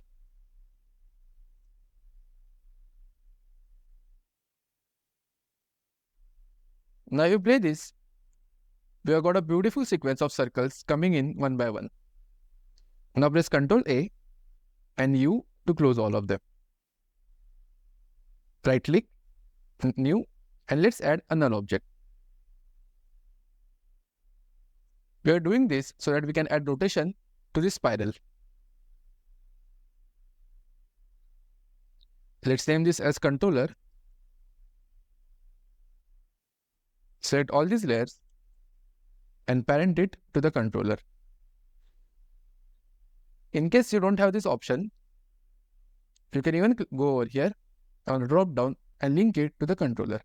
It does the exact same thing. Now click on our controller, press R to rotate it, go to 1 second, add a keyframe, then go to 5 seconds and let's change this to 300.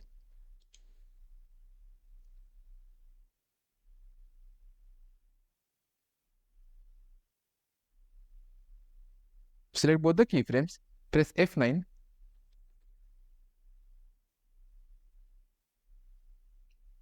perfect.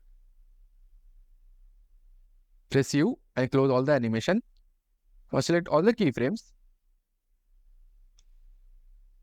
go to 4 seconds and press P. This will open up the position property. Add a keyframe over here. Now go to the end and add another keyframe. Now press Ctrl, Alt and Home. Now if you see, we are getting the spiral. But this is happening in the opposite way. So to reverse this, select all the keyframes, right click on them, go to Keyframe Assistant and click on Time Reverse Keyframes. This way, you have reversed the keyframes. Now already as you have selected all the keyframes, just press F9. Awesome. With this, we have completed the second part of our animation. Let's go to main. Let's say this 2, 3.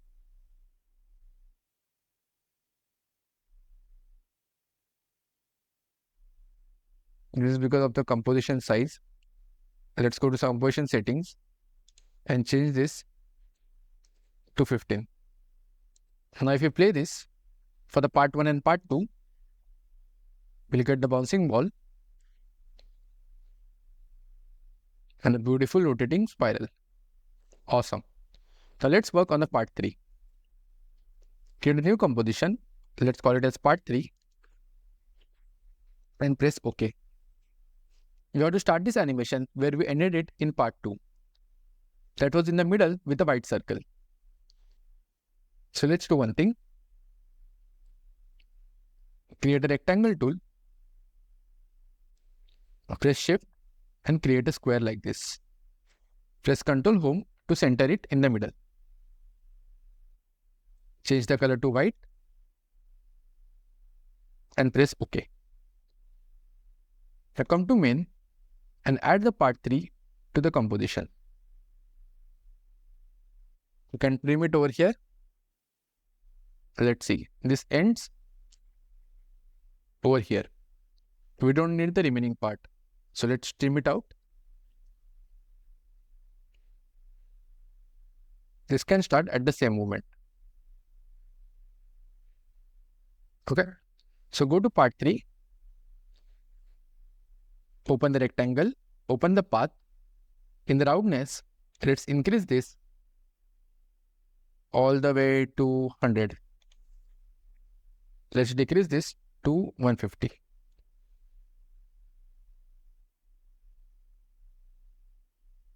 Okay, so it looks as if it's the same circle, right? Perfect. This is what we wanted. Now let's animate this. Again, let's call it as white circle. Close this, press U.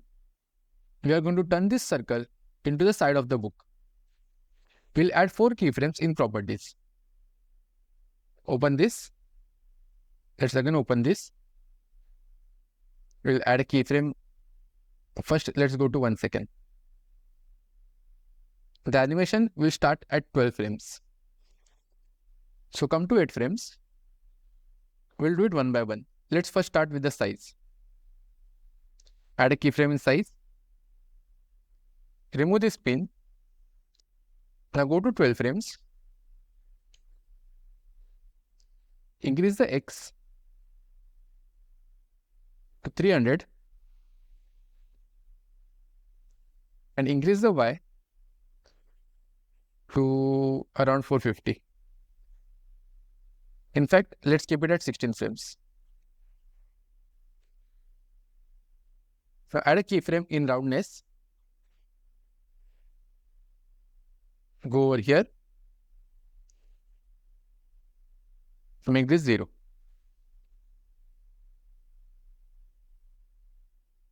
Perfect. Now let's open up our stroke. At the start, it was 3. Add a keyframe. Over here, it should be 8. So we have got a border. Finally, open up the fill and add a keyframe in opacity. Go here, add another keyframe. At this point, it should be 0. So the ball is turning slowly into the side of the book. Perfect. Click on the layer and press U. Select all the keyframes and press F9. Let's go to our graph editor. Select all these points like this and drag them inside.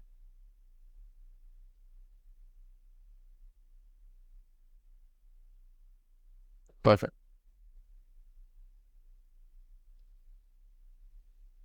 Now press on R and make this 3D. At 8 frames, add a keyframe in orientation. Now go to 16 frames. This is your X, Y and Z axis. Let's turn this. Let's keep it around 340. Now we are going to turn this into a proper book. In fact, let's do one thing. Let's call this as page 1.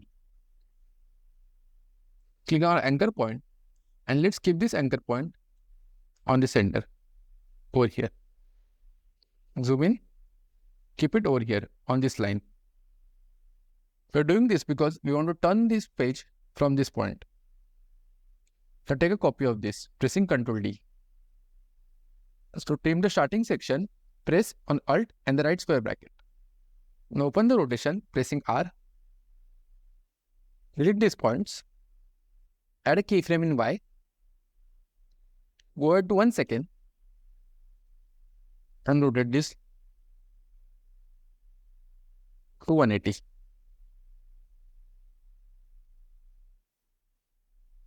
Let's see if this is too quick. You can even keep it over here. Yeah, this is better, right? Select this, press F9. Okay, now let's repeat this for 2 more pages. Press Ctrl D to take a duplicate. Again press on R. This time, I have just shifted this on the right. Now go to 16 frames and we can shift this up like this. Let's keep it at 230. And this point, it should be the ending point of this. It should be 180. So let's press 180.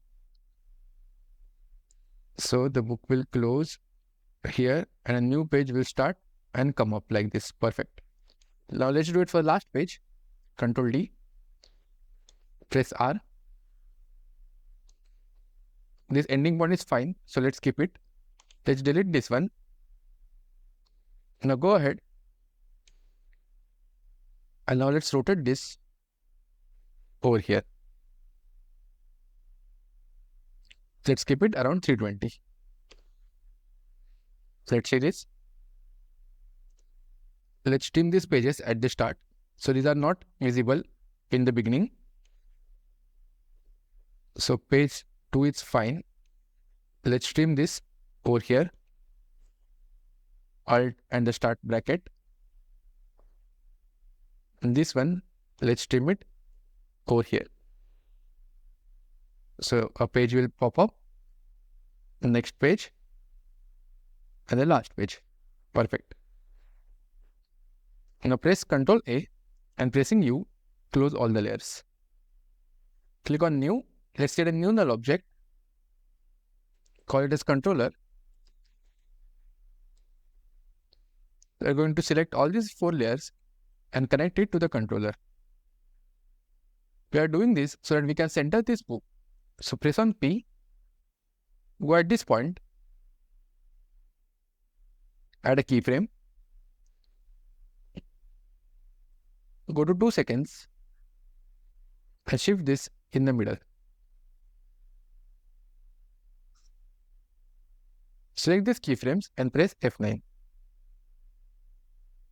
Open the graph editor. Select both the keyframes and draw them in the middle like this.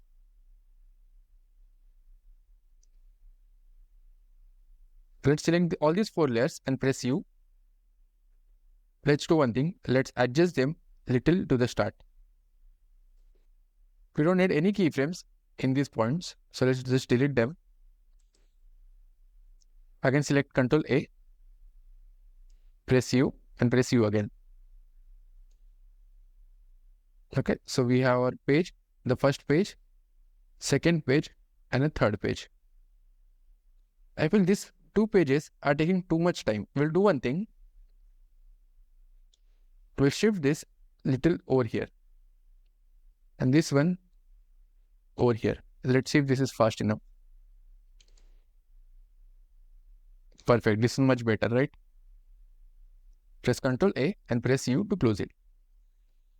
Now our next part, we will change the orientation of the book. So click on our controller and press R. Make sure to make this 3D. Let's zoom in. At 2.4 frames, add a keyframe in X rotation. Let's go to 2.5 seconds and let's make the book upright. We can keep it at 20 degrees like this. Perfect. Select both of them and press F9.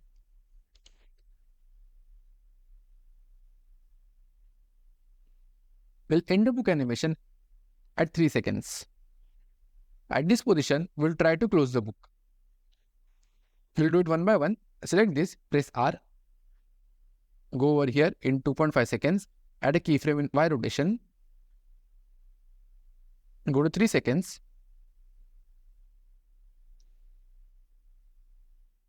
And rotate it to the middle, like this. We'll do the same thing for the others. Press R. Add a keyframe. Go to 3 seconds. And rotate it towards the middle, like this. Let's do it 2 more times. Add a keyframe. Go to 3 seconds. Rotate this. Again press R. Add a keyframe over here. Add a keyframe at 2.5 seconds. Then at 3 seconds, let's rotate it.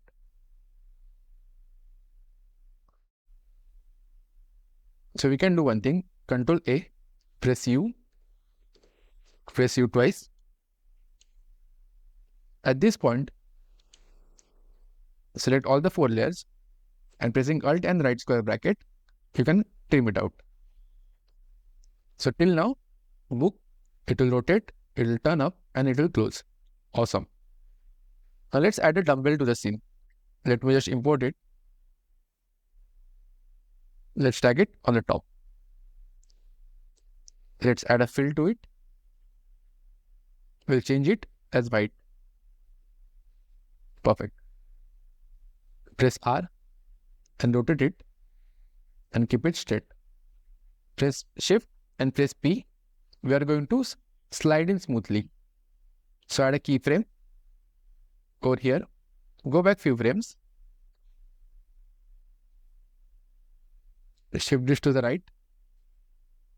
Also add a keyframe in rotation.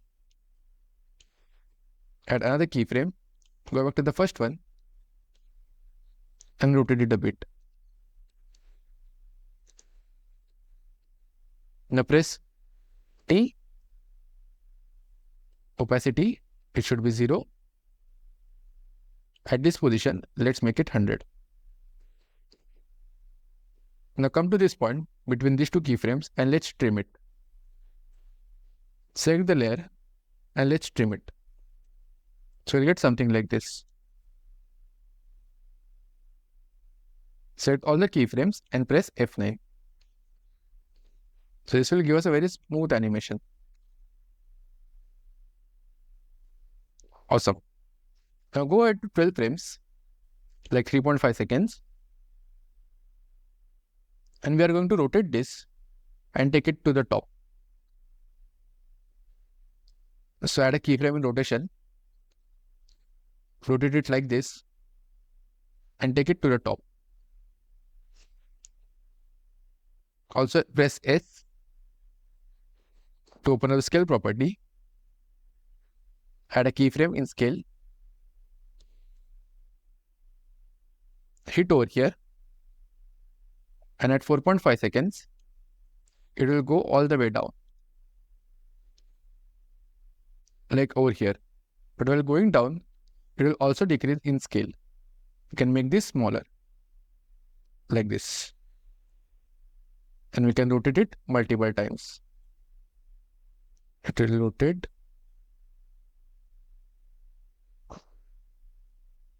Perfect. Let's rotate it a bit like this.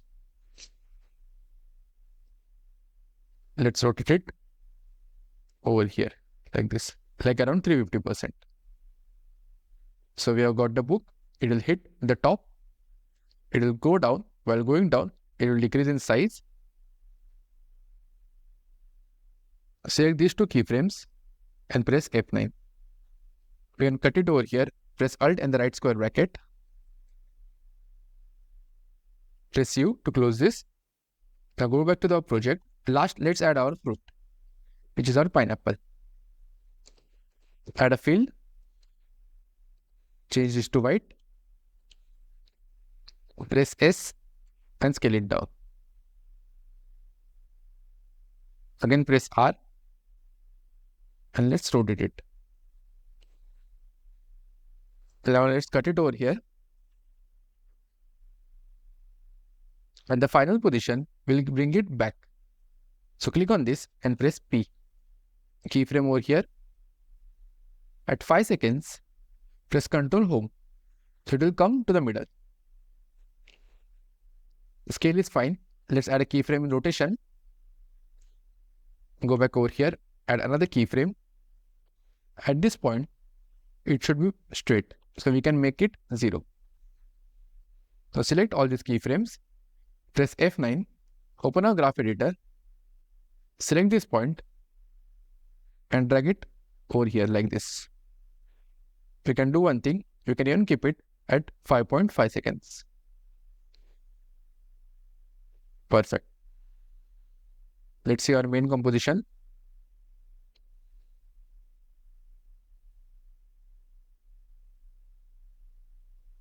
Now let's go to our main composition and let's see the final result. Ball is breaking. Here are the spirals. The book closing. Perfect. I feel over here there is a little lag. Yeah, this lag. So we'll do one thing at the start. Let's trim it out. Perfect. So we have constant motion.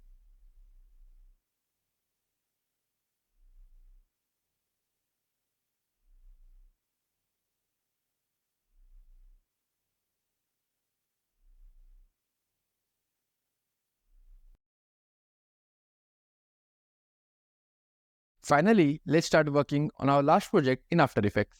In this, we'll be creating awesome faceless video like Magnetsmedia. Let's get started. I have added all the assets to the project. We'll be creating this composition in parts and then merge it together. Let's start with the first one. We'll name it as part 1 logo. Let's keep the duration as 30 seconds and press OK. Now let's create a solid layer and name it as background. Before that, just drag the Payball logo to a timeline. Create new solid. Take the color picker and click on this color. Let's name it as BG and press OK. Remove the logo for now. Now to add dark backgrounds over here, let's add CC vignette. Let's keep the angle of view to 70. And extract the lines which are floating in the background. Unselect the layer, click on the pen tool, zoom out and create a line like this. Make sure that the fill is set to none and change the stroke color to a tone of blue. Keep the stroke as 2. Let's name it as BG lines. Now click on the drop down. In the add, let's add a repeater. Open this and let's make some copies. You can keep it like this. Now you can open the transform and adjust the position. Okay, this looks good. Now let's add the turbulent displays on top of this. Close this one by pressing U and add turbulent displays. Reduce the amount to 5. Let's change the displacement to twist smoother and add keyframes in evolution. So we'll add a keyframe over here, go all the way 24 seconds. and rotate this. If I zoom in, you can see the lines are moving. If you feel that displacement is too less, you can increase it from over here. We can keep it around 15. Perfect. Now open opacity by pressing T and reduce it to 30%. Now let's create the circle in the middle. Press on Shift and draw a circle like this. Press Ctrl Home to keep it in the middle. Keep the fill as none and keep the stroke as phi, and the color of the stroke should be white. We can name this as inner layer. Now take a copy of this and name it as outer layer. Press S and increase the scale. You can keep it like this. Let's increase the width of the stroke to around 20. Press S and let's keep it like this. Now open the stroke, open contents, ellipse, and then the stroke. Over here, we are going to add the dashes. So click once and click again. This will add the dash as well as the gap. Let's increase this all the way to 150. And let's keep the gap as 20. Keep the dashes as 100. Now let's add the glow effect. Increase the glow radius. Then keep it 22. And change the intensity to 2. Now let's create the lines around the circle. Open up the proportional grid, click on the pen tool, click a point over here, and click the next point outside. Make sure that the stroke is kept to 7. Let's name this layer as outer lines. Open this up. In add a repeater. Open the repeater. Over here, we are going to need 12 lines. So let's change the number of copies to 12. Now open transform. In rotation, we are going to add an expression. So clicking on Alt, press in rotation, write 360 divided by, then take this pickwick and connect it to a number of copies. You will get something like this. Now just change the position to 0. Disable the proportional grid. You have got all 12 lines. Perfect, right? This is looking great. We don't want any lines in this middle section because we are going to add animations over here. So let's do one thing. In content, again click on add and add trim path. Let's close our repeater, open the trim path and keep the start over here at 18. And finally, to give it a tapered look, open the shape, open your stroke, scroll down, and just below dashes, you will find taper. Open this and you can taper it like this. We can keep it to 30%. Let's do one thing. Let's increase our trim path. We will keep the start of the trim path to 26. And in taper, let's keep the start length at 32. Let's fit this to composition. Okay, this is looking much better. Let's close this and add a glow effect. Let's increase the glow radius to 30. Perfect. Now in order to complete this, we have to rotate the lines in clockwise direction and these lines in anti-clockwise. We can do that without adding any keyframes in rotation. First click on outer lines and press R to open up the rotation. Now pressing Alt, click on the rotation. This will open up the expression.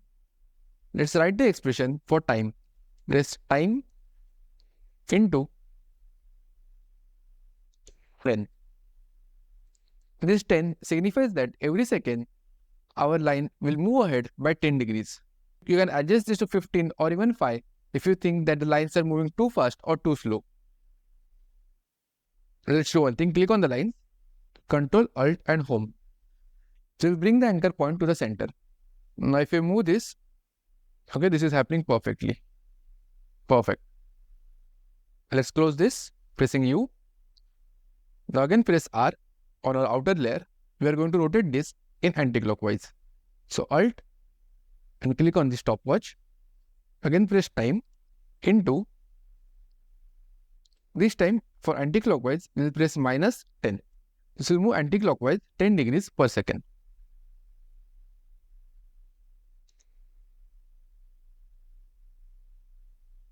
Perfect. Once done, let's pre-compose this. Select all the layers, right click, pre-compose this and name it as background and press OK. So we have got our background. Now let's work on a second scene. This can start over here. I'm also going to drag our audio. Let me just see. Our clip starts here at the end. So I'm going to add an in point. Go ahead and add an out point. Now let's drag this to a timeline. I'm going to trim the starting part. Okay, it will start from over here, from many of its earlier employees. So I'm going to press Alt, open square bracket, and then drag this at the start. Perfect. So this is our audio.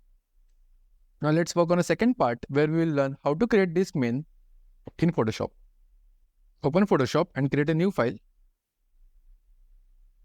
In case you don't have Photoshop, I have provided you all these images in the resources, so you can use them directly. In Photoshop, click on the selection tool and click on select subject.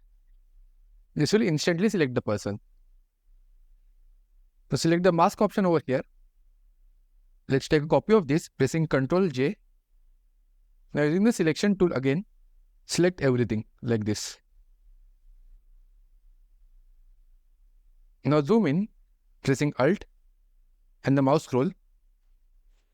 If you want to increase the size of the selection tool, you can press the right open bracket. Now pressing on Alt, select this portion.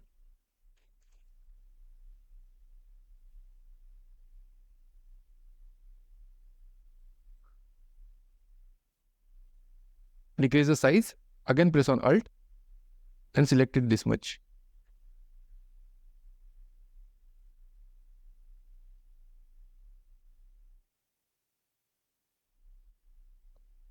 Let's do the same over here. For the handcuffs, press Alt and select them. Go on the left, again press Alt. Oh, we have not selected them in the first place. But first select the hand. Okay. Now press Alt and unselect them. Now once the selection is done, right click on this, go to Fill. Keep the color as white and press OK. This looks good. Now go to Select and press Deselect. Now scroll in. Again using the selection tool. Now let's select this portion. Whatever is extra, we can scroll in pressing Alt. Now press Alt and we can deselect that portion.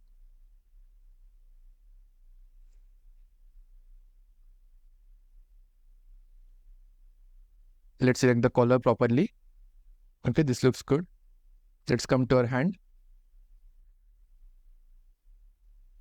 Let's select this. Come to the left. And again, let's select this cup. The hand also got selected. So press Alt and deselect it. Right click on this. Go to Fill. Change the color to black and press OK. Go to Select and Deselect. So now select the pen tool.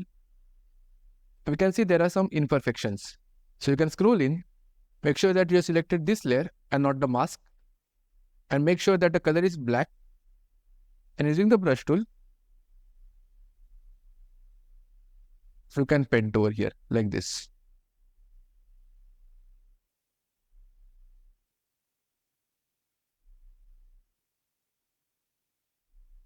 And if you want to remove certain sections, you can reverse this, paint on top of this section.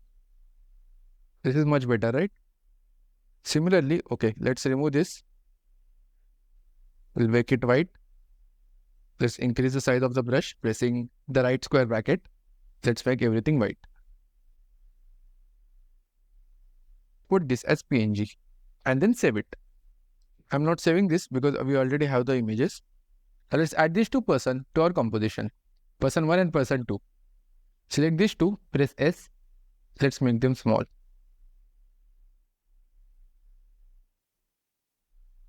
Let's select both of them. Press P. Let's position them downwards. Let's scale it up. Actually, we'll keep this one over here and this person on the right. So at the start, we are going to give the scene an in animation. At that time, this circle, these lines, and even these two people are going to zoom in on the screen. Select these two layers and press Alt and the starting bracket. So it will start from over here. First, go inside the background. Select these 4 layers and press S. Add a keyframe.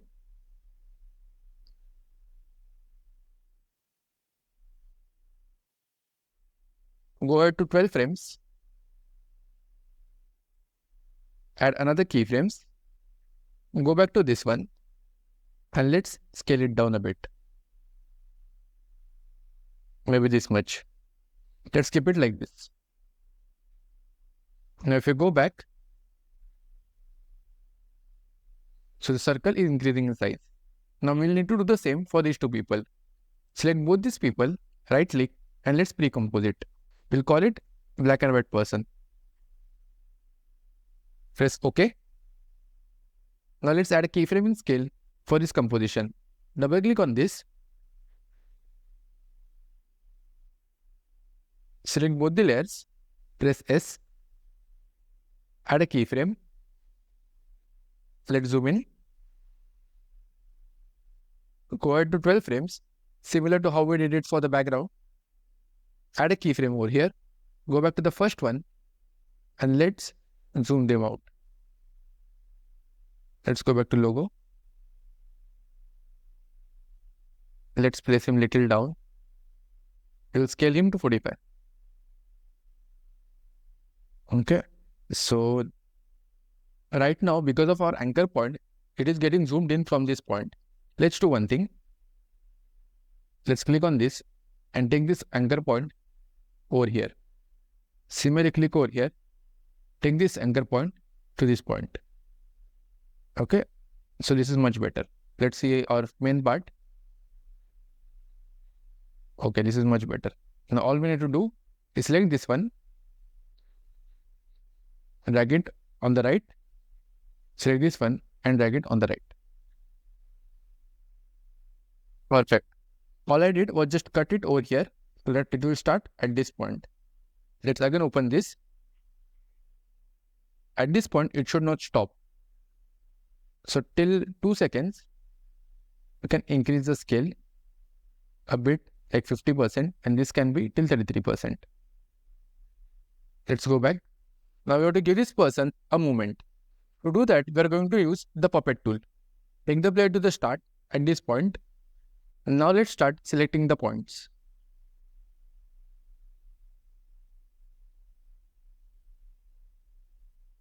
And let's finally add a point on his head. So take the player to 1 second and move the head a bit like this. Now again take it to 2 seconds and move the head again to the left. Repeat this till 5 seconds. Again in 3 seconds. Let's move it over here. 4 seconds. 5 seconds. Let's move it on the left. Let's do the same for the next person. Come to the start at this point. Click on the puppet tool and let's add the points. And finally, let's add a point on the head. Now go to 1 second. Let's rotate the head slightly to the left. I'm going to repeat the same exact process. And finally at 5 seconds, I'm again going to rotate it on the right. So if we play this now, you can see the heads are rotating. very minutely, but it is giving us a constant motion. Now let's select both these layers, pressing Ctrl A and press U twice. Let's create a null object. We're going to call it as cursor controller, parent both the layers to this controller. Select this and press S. This will end over here. So let's do one thing. Let's add a keyframe in scale at 5 seconds. At 5.5 seconds, let's add another keyframe and scale it up like this. Select both of them and press F9. While going out, it should change the color to complete black. So let's add a keyframe in curves. Select the person, search for curves, add a keyframe, go ahead, let's drag it down. Let's copy this, come to person 2 and paste it. Press U.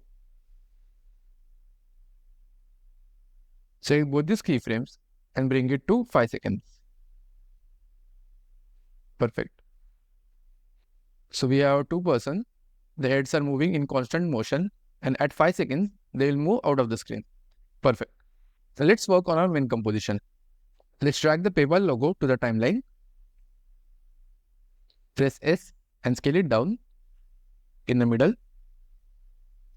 Let's add a glow to it. Let's decrease this to 45 degrees. Press S to add a keyframe in scale. Go ahead to half a second. At this position, it should be this much. So add a keyframe, go back, and let's scale it down.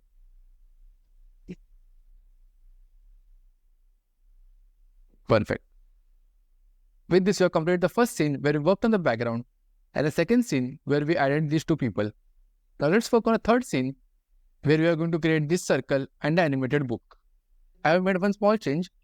In PayPal, I have increased the scale to 1.5 seconds so that it will increase smoothly. This will start at 2 seconds. Select all and let's close it. Click on ellipse tool. Let's add a circle. Position it in the middle. Keep the stroke at 7 and the color as white. This should overlap on the PayPal logo. Click on add and add trim paths to it. Open this. Add a keyframe in end property and let's make it 0. In fact, let's keep it at 1.5 seconds. So at this moment, we can increase this and keep it at 75. Now let's open the stroke one, scroll down, click on tapper and keep the start at around 30. Let's keep the line cap as rounded so it looks better. Let's close this. Let's name this as inner line or inner circle. It will start over here. So we don't want it to stop its motion. So let's click on this, press R, and clicking on Alt, click on rotation. Let's press time into 80. With this, we'll get a smooth animation like this. Press U to close it. This animation should end at this point at around 5.12 seconds. So let's do one thing. Let's again open this. Let's open our trim path. At this time, we are not again going to add a keyframe in end. Instead, let's add a keyframe at 5 seconds in the start property, and at 5.12 seconds, let's increase this to 75.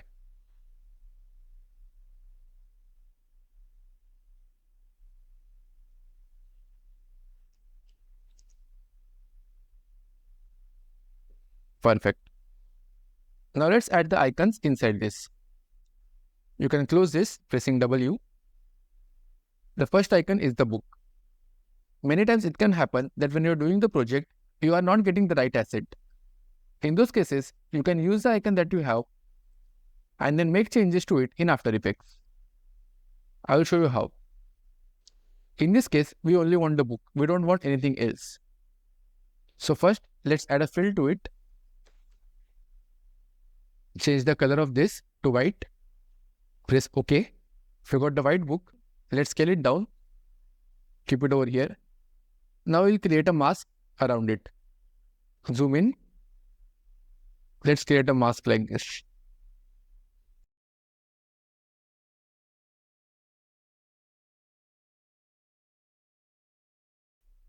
So we have removed the unnecessary parts. So let's paint this part white. So double click on this. It will open up in the layer panel. Select the brush tool. In paint, make sure that the color is set to white. Select the brush. And you can paint it like this.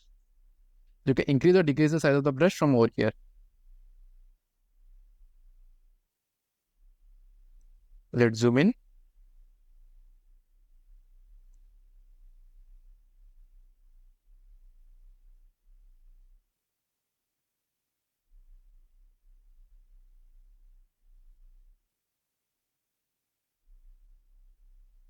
Perfect. So we have got our book. See how quickly we are able to make the changes to this icon. Now let's turn this icon into a proper book using our puppet tool. Click on our puppet tool. Let's add 3 points. One over here, one on this side, and one in the middle. You can do 2 in the middle.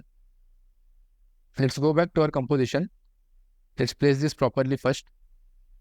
Take our selection tool, press S and scale it down.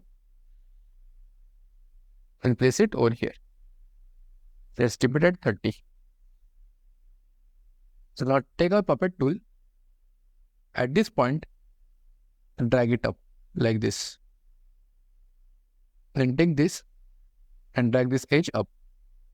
Now come to 2.5 seconds and then let's take it back to where it was in a straight line. So it should move like this. Let's press U. We don't need any other points. Press delete. Now press S to make changes in scale. At this point, it should be 30%. So this is fine. At 2 seconds, we can make this 0. So the book will come in like this. We can do one thing. Select these key points and keep them to 3 seconds. You can press S. So now the book will open up like this. Awesome. Now once this opens up, we have to bring the bulb from behind it. Let's go to the project and let's add this to a timeline. Let's add the fill and change the color to white.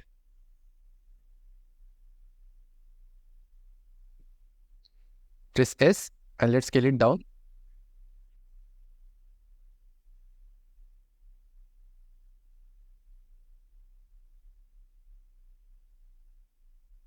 Okay, it can be like this. We are going to add keyframes in position, rotation, and opacity. So press P, Shift R, and Shift T. Take the keyframe to 3 seconds. Add a keyframe in all. Go to 3.5 seconds. And again add keyframes in all. Now select the position. At this point, keep the y-axis down like this.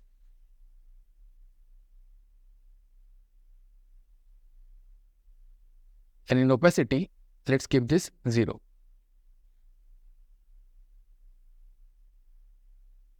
Perfect. Once the bulb is in, now we have to rotate it. So go to 4 seconds, give it 5 seconds, go at few frames, bring it back to 0, and at 4.5 seconds, let's make it -5. So the bulb will move like this. Perfect. Now we have to end this animation at around 5.5 seconds.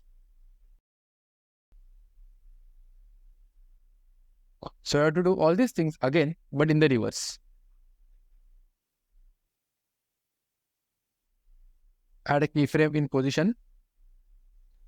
Go over here. And let's bring the bulb down. Like this. Similarly, go over here. Add a keyframe in opacity.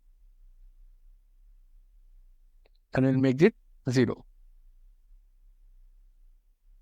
Now similar to the bulb, we also need to close the book and make it vanish. Press U to close all the layers. Now click on this layer and press U. We started at 4.5 seconds. Let's zoom in. Click on our puppet tool. Let's add keyframes over here. Go to 5 seconds. At this point, let's close the book like this. And then for the scale, we'll add a keyframe over here. And at 5.5 seconds, we'll make this 0.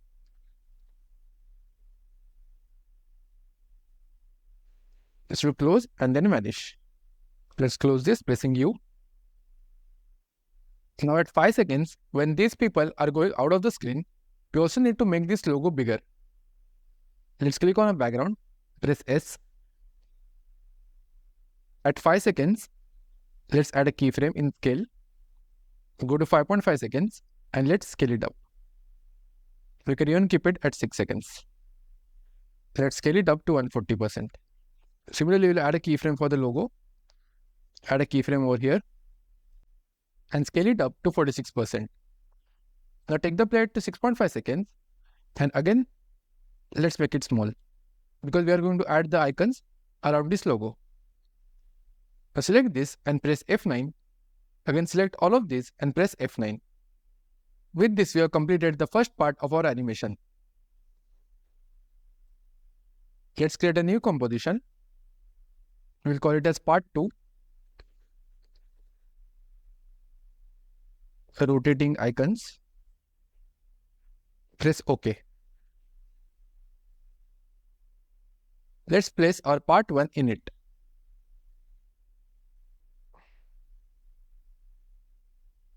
Go back to part 1. Go to the start. Okay, we did not cut this. So we'll do one thing. Just cut it. Go back. Perfect. So we have done it till here. Now click on ellipse tool and let's create a circle. Press on Shift and create a circle.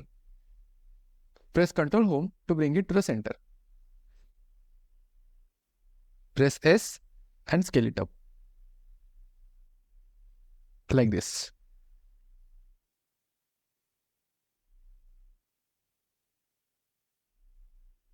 Click on the user icon. Go to Layer and click on Auto Trace.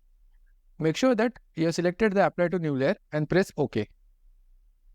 We get a new layer that we can completely edit as per our liking. So if you open this, we have got 2 masks which cover this part and this part separately. We don't need this layer. You can delete it or hide it, whatever you want. Now click this. Let's name this as User 1. Press S and let's scale it down. Let's zoom in. We'll place it over here. Now make a duplicate of it and place it over here. We're going to repeat this process and create 8 users.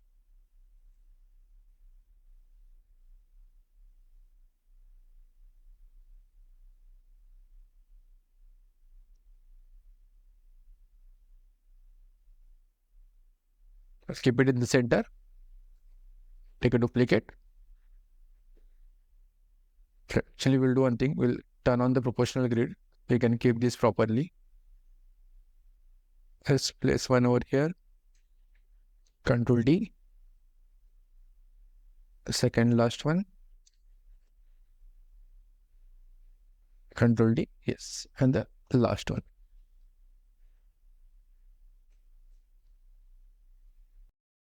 Now turn off this layer. Okay, these look good. Now we have to animate these icons. So let's create a null layer. Go to layer, new, create a new null object. Place it to the top. I'm just going to name it as user controller.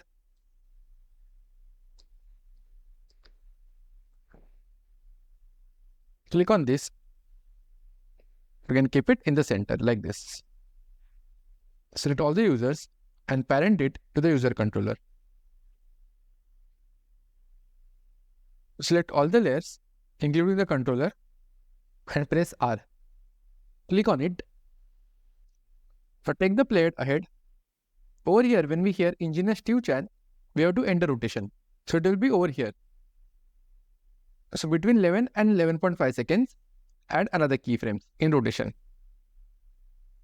Now go to the start and just click on the controller layer. Unselect the other layers.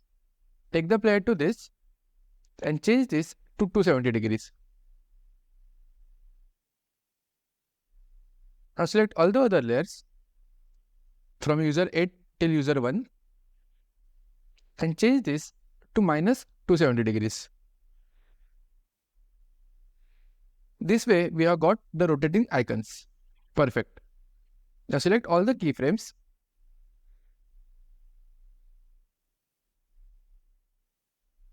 and press F9. Now open the graph. You can click on this. Select this point and then drag it like this. Close it.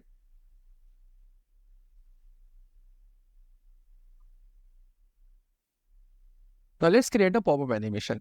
Select all of them and press S to open up the scale property. Now just select user 1. We start it at 6.5 seconds.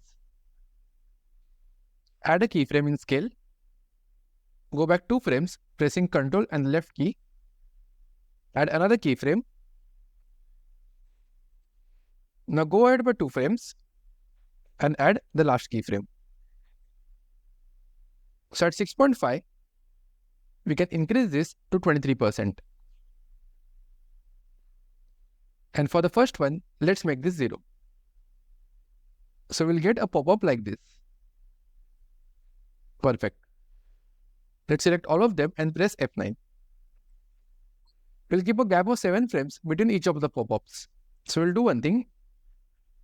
Go over here and copy it. Now 1, 2, 3, 4, 5, 6, 7. Click on Razor 2 and paste it. I'm going to follow the same thing till user 8. 1, 2, 3, 4, 5, 6, 7, 8. Copy. Click on user 3, paste it. Go to user 6 and paste it. 1, 2, 3, 4, 5, 6, 7. Paste it. I'll do it one last time. Go to user 8 and paste it. Perfect. So at the start, we won't have anything.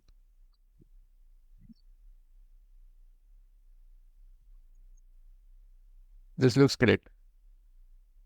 Press Ctrl A and U to close it. Now let's work on a third and the final animation. In this, we will change few of the heads of the icons and replace them with the head of founders of YouTube. Let's do it together step by step. We are going to replace the heads of user 3, user 4 and user 5. Let's do it first for user 4. Open this. Open the mask. Mask 1 is for the head and mask 2 is for the body. We want to remove the head. So click on mask 1. Let's see. It will stop over here at 11.5 seconds. So bring the player over here. Open this and add a keyframe in mask expansion. Then let's go ahead by 2 frames and decrease this to minus 130. This way, the head will vanish. Let's do the same thing for user 5 and user 3. We can copy this, add a keyframe and paste it. User 5 is going to happen the last one. First will happen user 3, 4 and 5. So we can keep it over here at 12.5 seconds. Let's close this. Open up user 3. In mask, click on mask expansion and paste it. Now for the final part, let's drag our assets. We have this PNG, this one, and we also have the YouTube logo. Let's drag all of them and keep it on the top for now. Press S and let's scale it down. We'll keep it 5%. Let's keep his head over here. Okay, it is still big, so we'll keep it at 12%. Yeah, this looks better. Then for Javed, okay, this is too small. We'll keep it as 21. And lastly for Chad Hurley, this looks good. Not an issue. Take 2 more copies of the YouTube logo. One will go over here. And this one, it can go behind him. Now let's create their names on a rectangle. Unselect any layer. Create a rectangle. So like this. Let's zoom in. Let's change the color to a tone of blue. We don't need any stroke. So make it 0. Okay, this looks good. Now let's add the text on top of it. This is Javed Karim. Let's reduce the text size. We can keep it as black. Bring this to the top. Actually, this is not looking good in black. Let's keep it as white. Let's keep this as 12. And make sure that you align it properly in the center. Select both of them, right click, and let's pre-compose it. You can name it as Javed text. Now go to media pool over here and take a copy of this. Name this as Stew text. Take another copy and let's name this as, what was the third guy's name? Brad, right? Chad. So we'll name it as Chad text. Okay. So let's drag this Stew text over here and then the Chad text. And drag this down and put it over here. Double click on this. And let's change the name to Stew Chan. Perfect. Let's go back to our part 2. Double click on the chat text. We can close the Stew text. Over here, scroll up. This is Chad Hurley. So we'll just write that Chad Hurley. Perfect. Go back to our part 2. Take a selection tool and drag this down over here. Awesome. Now let's arrange the layers properly. First will be the PNG. Let's take this to the top. Then the text. And lastly, the YouTube icon, which is next to that. Let's do it for Javed as well. First will be his head, then the text, then the PNG.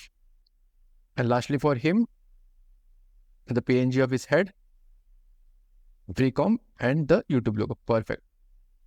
Let's select all and press U. Now let's scroll in and arrange everything properly.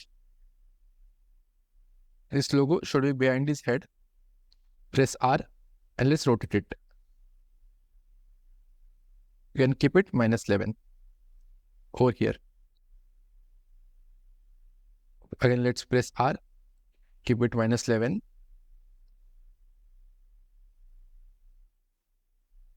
Keep it like this. Click on the logo, press R, -11. Click on this and keep it behind this head. Now let's work on the final part. We'll need to add a main controller. Go to layer, new, add a new null object. We'll name this as main controller.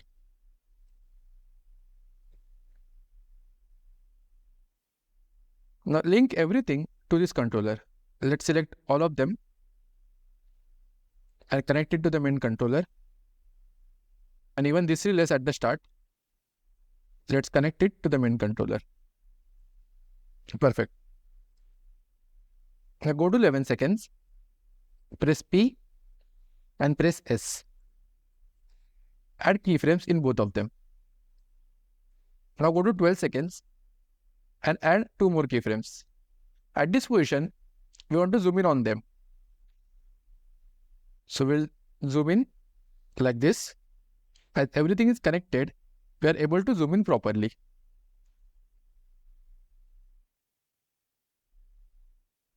You can keep it like this.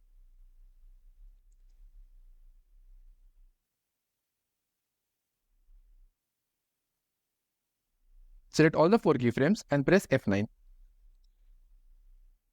Let's close this, pressing U. Now we have to add a linear wipe to all these 3 text. We'll do it one by one. Click on the text. Search for linear wipe. The name should come in over here. So we'll do one thing. Add a keyframe in transition complete and make this 100. Click on this and press U. Now go to 12 seconds and make this 0.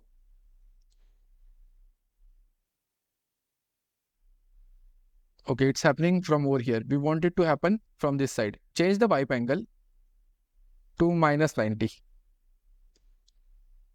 Okay, let's see this. Okay, this is great. Let's copy this. Go to Javed Karim and paste it. Press U. His name will come at 13 seconds. So we'll do one thing. We already copied this. Go to his text and paste it. Press U.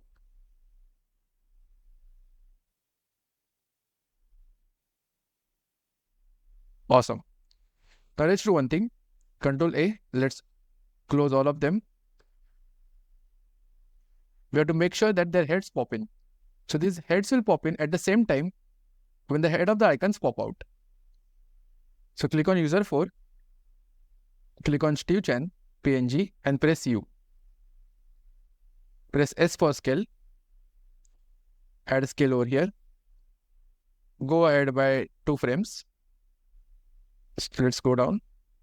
Let's press U. The pop-in is happening over here at 11.5 seconds. So add a keyframe in scale. Go ahead by 2 frames. Add another keyframe. Go back to the first one. And let's make this 0.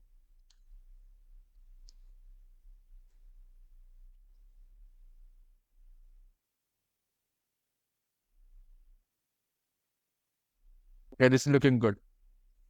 Let's do one thing. We'll copy the same thing for the other 2 guys. Let's open this, pressing S. Paste it over here. At this point, it should be 21%. Over here, it will be 0. Okay, this is good. We'll do it for Chad Hurley as well. Let's press S. Add a scale. Go back 2 frames. Make this 0. Let's see this. No. We'll need to keep it here at this point. Perfect. Let's see this. Okay, we'll need to do one thing. Open a text, press U. Take these keyframes and adjust it over here. So the head Perfect. Text will come in. Okay, text is taking some more time. So we'll again press U on this. Select all of them and keep it earlier. Perfect. And then we are a third guy. Select the text and press U. Select these keyframes and bring it at the start.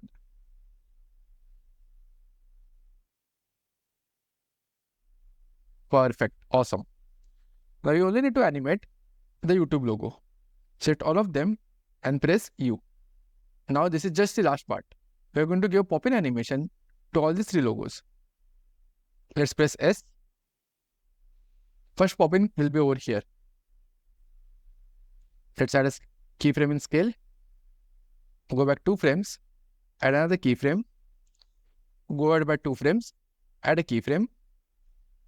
Now for the first one, let's make it 8. And for this one, let's make this 0. Press F9 by selecting all. Now let's copy this for other 2 layers. Bring the player over here. Select on this YouTube PNG and paste it. Now select this PNG and paste it again.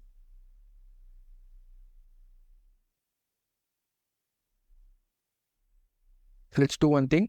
Select the 3 YouTube layers and press U. Now pressing Ctrl, select these 3. Let's drag them little earlier. And select the last keyframes and drag them 2 frames later. Perfect. This is looking much better. Now press Ctrl A and press U to close all of them. Now the only thing remaining is the glow on these icons. Let's click on this and add the glow. Okay, increase the threshold to 100. Increase the glow radius to 40. Perfect. Now just copy this, Ctrl C, and paste it on top of all the icons. Perfect. Now let's see the final result. For many of its earliest employees, PayPal became a crash course in how to build a startup. And thanks to the lessons they learned, PayPal employees went on to be involved in some of the world's biggest tech companies. Engineers Steve Chen, Jawed Karim, and Chad Hurley left PayPal to co-found YouTube. With this, we have covered all the projects in our masterclass. Congratulations on completing the course. You learned everything from logo animation to advanced motion animation and are now well equipped to create amazing projects on your own. But this is just the start. Keep practicing and advancing your skills. I'll be launching more such free premium courses soon, so make sure to subscribe. Also join our Discord community to stay connected, get feedback, and share your work with others. Thank you for being a part of this masterclass. Keep creating, and I will see you in the next one.